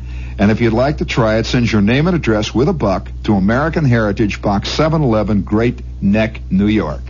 Okay, and they'll send you a representative copy. Now, before we go any further, you want to hear more about Covington? Oh, boy. Talk about opening can of peas. Holy smokes. I don't even know whether they use that expression here in New York. Open up a can of peas? You don't use that? What a can of peas. Before we go any further, tomorrow night we are at the Limelight. For the benefit of people who are constantly calling up here, we are here tomorrow night, and it's a full-length show, Matt. You're going to be down there. You better get ready for it. We come on at 5 minutes past 10. You're not going tomorrow night? Oh, it's going to be full length. Oh, yeah. Oh, it isn't? Well, anyway, I don't know. I can't keep up with these memos. They keep coming back and forth. We follow the basketball game then. And so it could be a full-length show. It could not, depending on how the ball game. But nevertheless, immediately following the game, we'll be on until midnight. And if you're scouting around, you're looking for a place to go, give them a call. Now, a lot of people have said, well, look, you haven't told us. I always tell you that you need reservations down there. However, I will say this, that quite often a lot of people in the flush of Monday morning, in the excitement of Tuesday, make a reservation, which they do not keep on Friday or Saturday. And almost everybody who's ever come down there that I know of has gotten in one way or another, in spite of not having a reservation. But if you'd like to find out about having a reservation for this weekend, give them a call. It's the Limelight in the Village, Sheridan Square. You come right down 7th Avenue South, and boom, we go on immediately following the ball. Oh, by the way, the show actually in the Limelight starts long before that. If you have, yeah, that's right. If you have a reservation, you better get down there by no later than, 9:45. No later than, I'd say 9:30 is about the best time to get down there. Any later than that, they start, they say, forget it, Dad. They start letting them in. But it's a great place to sit around and have a coffee and just, schmooch. And we start immediately following the ball game until, oh, yeah, it's one of the very few places I know of, you'll agree with me, Matt, in New York City, where almost anybody could feel at home in. Kids, big-type people, people with minks, everything, fist fights, the whole scene, anybody. A peculiar homogeneous joint. Speaking of peculiar homogeneous joints, that reminds me of Covington, Kentucky, at the diner. They had a diner there. Now I spent part of my checkered career one long hot summer. Whenever I see that title, The Long Hot Summer, I am reminded of my own personal long hot summer. I was going to college, and I got myself a summer job working in this radio station in Cincinnati. And directly across the river was this festering town. Whew, boy. You always hear of Chicago, that something town. What is it? Chicago, that, now I forget that. How it goes. That something town, that great town? No. That swinging town? No. That, what? I can't read you guys in here. Just forget it. Anyway, it's Chicago, that something town. Well, every time I think of Covington and Newport, Kentucky, these are festering towns. Oh, boy, I'll tell you. And the heat lays down on the Ohio Valley, right in that area. The Ohio River's right there, see? If you don't know your geography, Cincinnati lies in the very southernmost end of Ohio, way down at the end. And it's kind of like a country by itself. For those of you who don't know Cincinnati, I can only say that John Gunter, in his book, Inside America, he listed, he said, what would be the 10? He said, if people were to ask me what were the 10 most cosmopolitan towns in the United States, I would have to list 1, New York, believe it or not, 2, San Francisco, 3, Cincinnati, a curious city. Now, he means cosmopolitan. He does not mean European. He means cosmopolitan. It is a strangely European city because it was largely settled by Germans back around the turn of the century. And in fact, the entire area down there is called the Rhineland. It's called the Rhineland. And the Queen City of the West. And it's a strange, isolated town. Well, directly across from Cincinnati, the river there must be 1.5 miles wide. It's a giant river. Oh, yeah, it's much wider than any of our rivers here. It would be as if you took the Hudson, the Harlem, and the East River all together and put them side by side. The Ohio River is a good mile across at that point. And across that river, there are 2 or 3 suspension bridges that lay from Cincinnati across to that dark, lowering shore with the great towering hills that go higher and higher and sort of roll off to the west. That is KY, Kentucky. And that's a kind of mysterious land to even the people who live in Cincinnati. It's just a very different world. You know how the Jerseyites are very different to people who live in New York? Somehow living in Jersey is a whole new mystique. Well, multiply that by 500 and you have the difference between Cincinnati and Kentucky. The accent is different. Everything. The whole scene. And the heat. Ooh, boy, the heat lays there. That heat just sort of lays down in that river. And about August, you can smell the river. And it does. Now, it isn't a smell. It isn't a smell of decay or anything. It's just the river. It's kind of a green, watery catfish, heat, cattail, sort of soil, mud, life smell. It's a strange smell, and it permeates the whole atmosphere all around. And across the river, in Covington and in Newport, these 2 towns lay there. And they're famous for a lot of things. Let me tell you, these towns really, really go. And at 2 or 3 o'clock in the morning on Madison Avenue in Kentucky and out across in Newport, the towns are wide open, wild. Just not the kind of wide open like Times Square, but a different kind. They have juke joints. This is a Kentucky version of the discotheque. And very different. Great big red and green jukebox over in the corner there, and it's playing Elvis Presley records. Hound dog, you hound dog, you rattle, hound dog. It comes out night after night, and the sound of twanging guitars lay out there across that brick road, just like snow drifting down out of the sky. You can hear those guitars and those banjos are twanging, and you can hear those strange nasal voices. And they wander around the streets at 2 or 3 o'clock in the morning. And the one sound that you hear at maybe 3 o'clock in the morning is the sound of guys roaring up and down the streets that have come up from Hazard, Kentucky and Rabbit Hash, Kentucky. Yeah, there's a town called Rabbit Hash, Kentucky. And they roar up and down the streets in their hot rods. They're really not hot rods. They're 47 Mercuries. There are 53 Fords that have been channeled, cut down, and painted purple. You know, that kind of thing. And you hear, wow! Get out of my way! Yeah, wow! Well, that's life among the Aborigines. It's really something out there. It's a wild scene. And so, I'm living in this. See, I've got a pad above a jewelry store. Right in the heart of the swinging belt in Covington. It would be like having... Literally, it would be like having an apartment over a juice joint, the place where they sell orange juice, right at 46th and Broadway. And I kind of and so my apartment was never dark, man, never. It was lit from the outside by red neon lights. No matter what happened, I pull the shades and it comes through. It soaks in through the walls, and you can feel the jukeboxes. Heat, oh boy.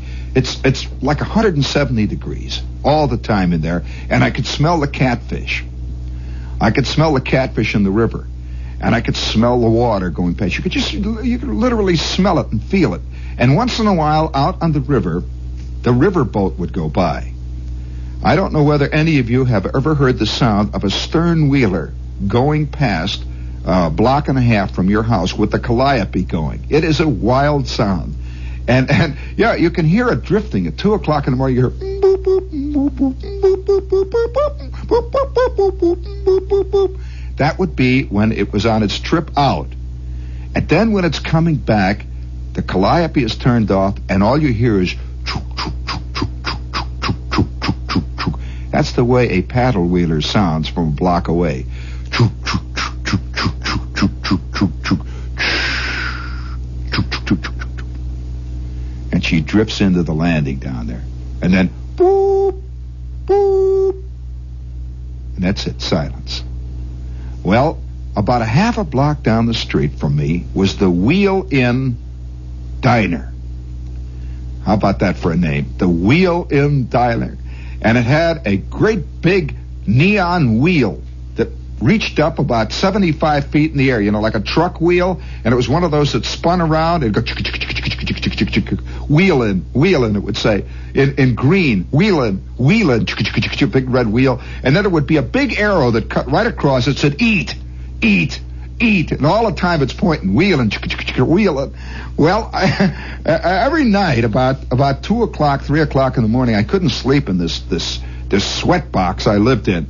And I could hear the jukeboxes going, and there was a guy who lived directly behind me. Right across the court. The court was about 7 feet square, and this guy lived in the rear apartment, who was a cab driver. And he would drive in at exactly 2 o'clock in the morning and beat up his wife. He would drive in, and she loved it. He would drive in, I'd hear that Ford cab come in, and I would hear it pull up behind my apartment under the window, and I knew I'd be lying there in my sack trying to sleep, see. Oh, well, it's hot, and I could hear way off in the distance the calliope, and I could hear the jukeboxes going. I hear the knife fights breaking off down at Delaney's. They had fights up and down the street constantly, and I'd hear the roar of the hot rod. They're always making with the brakes, And then I would hear those Kentucky boys, get out of my way! Who you talking to like that? Well, that was life. That was life on Madison Avenue. That was a very different, believe it or not, it's called Madison Avenue, very different Madison Avenue. Whenever I see the name Madison Avenue, I have two images, double images, I could smell the catfish, and I'm lying there, and I hear that guy's Ford with the bad tappets come in. It stops, silence, plunk, and he's mad. Boom. He has lost $40 on the ponies, Boom, slams the door. And then I hear, I'm lying there, here it comes. Silence. And then I would hear the first boom, her head hitting the wall. I'm gonna kill you one day, Clem. I'm gonna kill you. Oh yeah, boom. Oh, come on. When I first moved in there, I used to holler out at him, And then it turned out that I was making the wife mad, so I gave that up.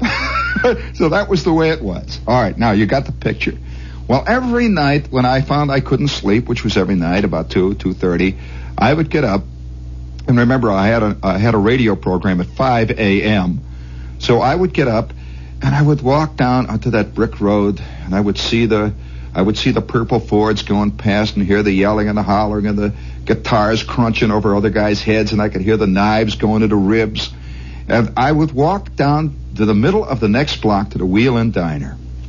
And it was brightly lit. You know how diners are with the big white lights all over the place, and the chrome and the stainless steel and everything. It was very antiseptic.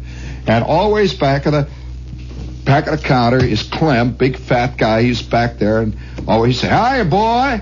I'd come in. They didn't know. They were, "Hi, boy." That's Kentucky. "Hi, boy." And there was a woman there named Emily who worked behind the counter, big fat blonde who had rings all over her. She had big earrings that hung down to her knees, that kind of stuff, and she's working back there with a white costume. I'd come in. I'd sit down in the middle there. And 2 or 3 guys, truck drivers, would be down at the other end. A couple of truck drivers would be at the other end. And then there would be 2 or 3 people on dates, what euphemistically were called dates in Kentucky. Oh, wow. You never saw more adenoids in your life. And I'm sitting there. No, it's really a little surprising, to see a pair of adenoids come in with feet, literally, with a hat on top. And they'd sit down there at the other end. I hear this voices twanging. The jukebox starts roaring out. Ernest Tubb record is booming out, or maybe the Delmore Twins are racking it out, or Grandpa Jones starts singing, I want to come back to you, baby, pow. I want to come back to you now, pow, pow, pow. I want to come back, pow, pow, pow, pow. I'm going to go on. Oh, boy.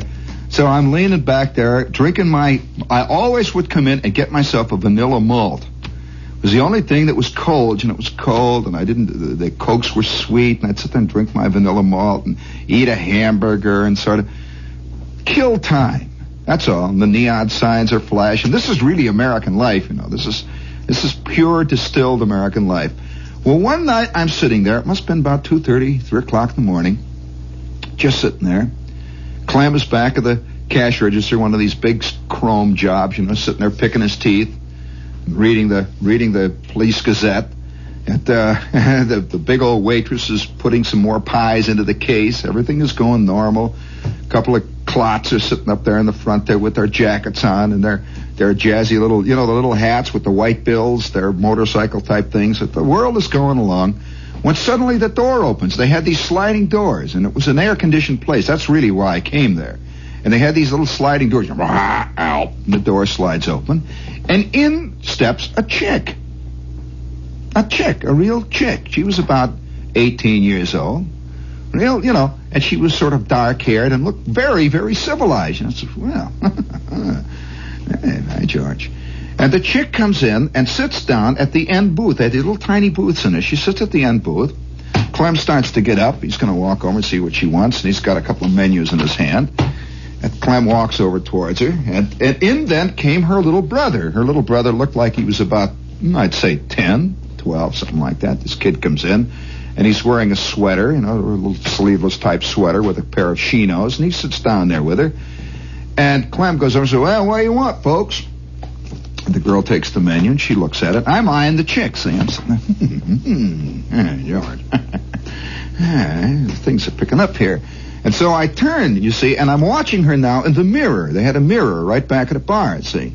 And I'm sitting there watching her and drinking my malt and knocking down the cheeseburger, and I'm trying to play it cool. I'm sitting there saying, oh, well, she's got to see this profile. Eventually, she's got to see it. See, I'm watching the thing there. I'm giving her the eye, and she is paying no attention, and she's sitting there with her kid brother. Clem goes back around the counter, and now he gets a pair of couple of pieces of pumpkin pie or something. He comes out with a pie, and he's got the Coke and a candy or whatever it is, and he goes back and he puts it down in his little chit-chat, and he comes back and sits down then, back at a cash register. And I'm watching that. I'm slopping up that vanilla malt. And outside, Kentucky is going on. Wow! Wow! Wow! Wow! I want my sunshine, my little sunshine. You are my sunshine, da-da-dee-da. It's going on out there. Oh, if you have never lived until you have heard somebody sing through one nostril at 5 o'clock in the morning, you are my sunshine, my only sunshine. You make my life go all the way. Well, that's the way they sound. They go in and out, night after. I'm sitting there, and the life is just rich and full now. Ernie Tubb is roaring out of the jukebox, and I'm watching the chick. I'm really on the make. See, I'm looking the scene over, and I'm knocking down the malt, and Clem is looking at me. See, Clem realizes that old Shep is going to go into high gear here any second now. See, and he's looking at me. He's kind of got that. You know how fat men grin? He's got that fat man grin, He's sort of just half grin there. It's a little unshaven. And I'm watching the chick. And she's looking in her purse. See, I see she's going through her purse. And I figure, well, she's going to get out the compact. She's going to do a little nose dusting. I've always had, this is a thing that men know. Whenever they get the attention of the chick, somehow they get a little flustered, they start lighting cigarettes or something. So I said, we're going to have to make the scene here. I'm scoring a little bit. She's looking in her purse. And she reaches down in her purse. And she pulls something out. That is the first time I have ever seen a blue steel compact. I look again, I can't believe it. She has got a Roscoe mat that must have weighed 4 1/4 pounds. This thing was at least a 105 howitzer. I never saw anything like it. I sort of scrunched back. Without saying a word, this chick gets up and walks over to Clem, holds this thing up, and said in a nice, clearly modulated voice with just the touch of a southern accent, "This is a stick-up." There was a silence that you could have cut with a butter knife. In spite of the jukebox roaring, in spite of the 47 Mercuries that were surrounding us for all miles on end, we just sat there. The truck driver said, "This is a stick-up."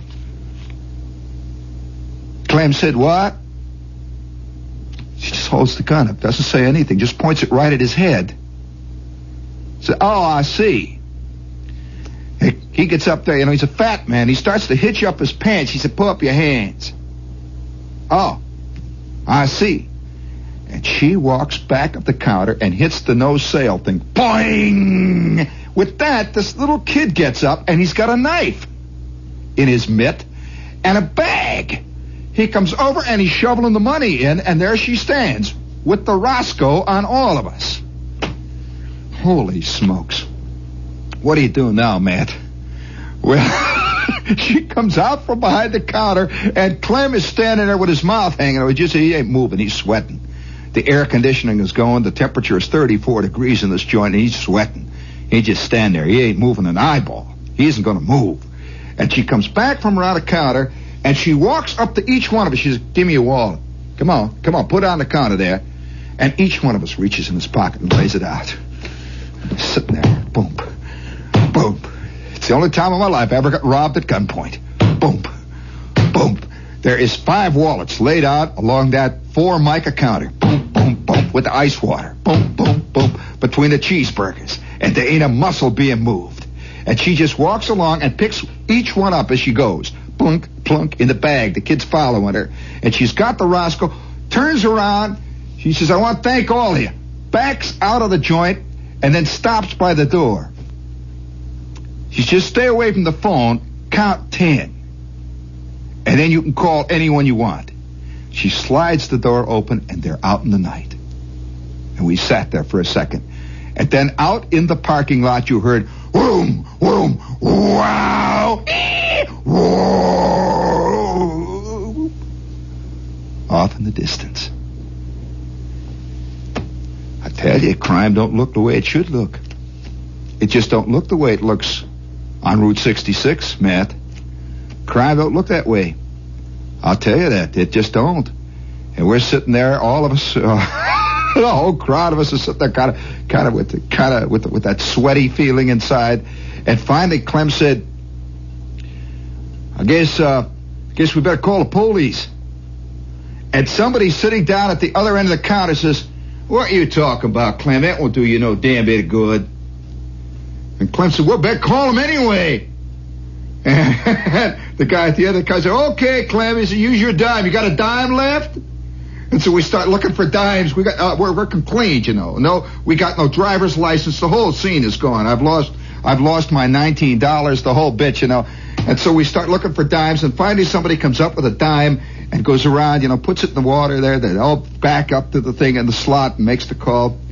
And we sat there. And we sat and waited. 15 minutes go by, 20 minutes.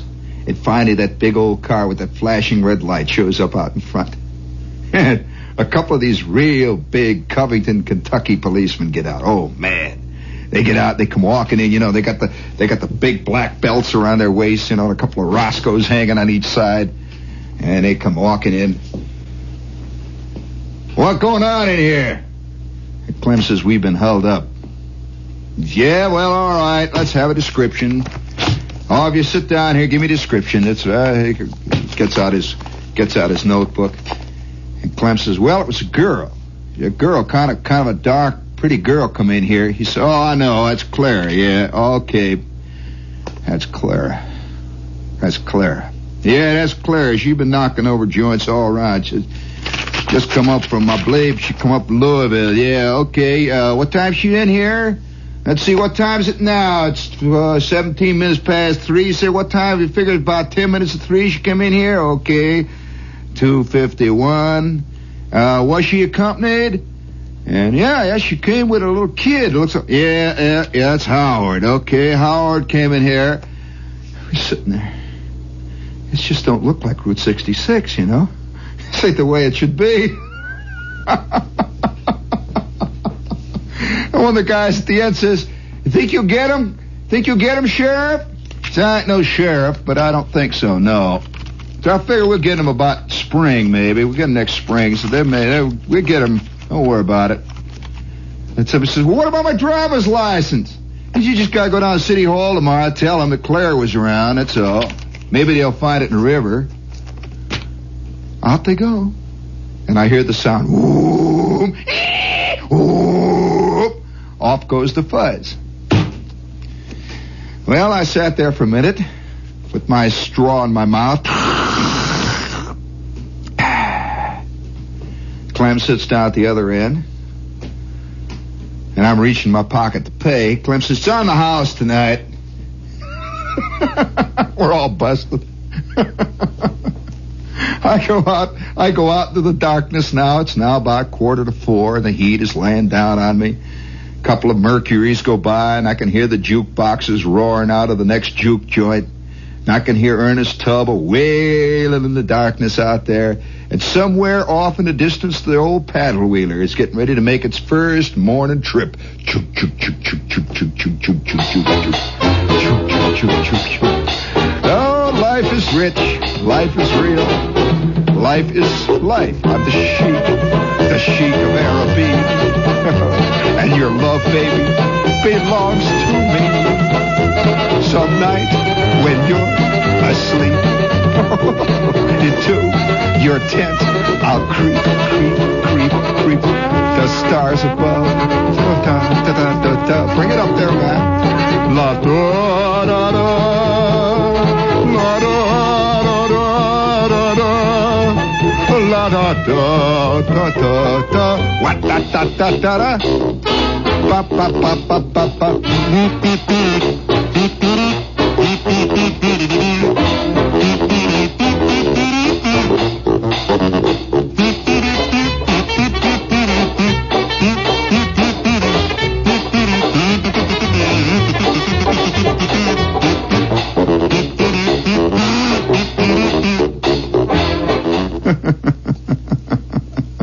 Sometimes that's about all you can do. Sit here and pick your teeth and whistle the Sheik of Araby. Watch the moon go by and figure it'll all work out in the end sometime. All work out. Keep your knees loose. Be ready to jump in any direction. And by the way, be careful of chicks that carry blue steel compacts.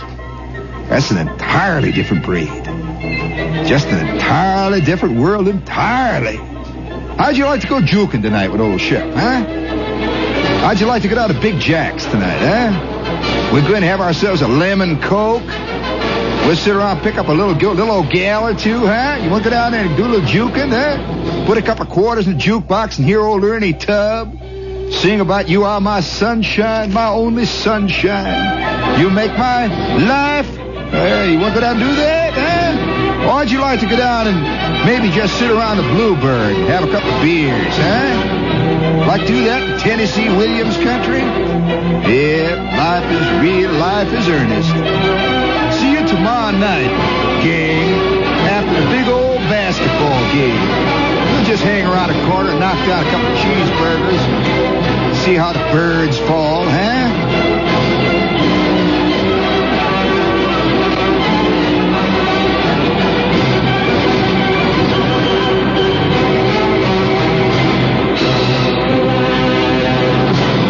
Well, That's the last of the Gene Shepherd Marathon and the last episode of Airchecks at least until June 1st, 2025. Again, this is so we can retool and concentrating on broadcasting the show.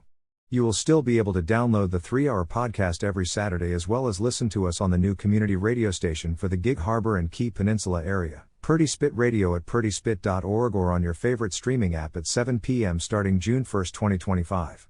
See you at the same time and same channel, if it is a podcast, and different channels starting June 1st, 2025 at Purdy Spit Radio at purdyspit.org.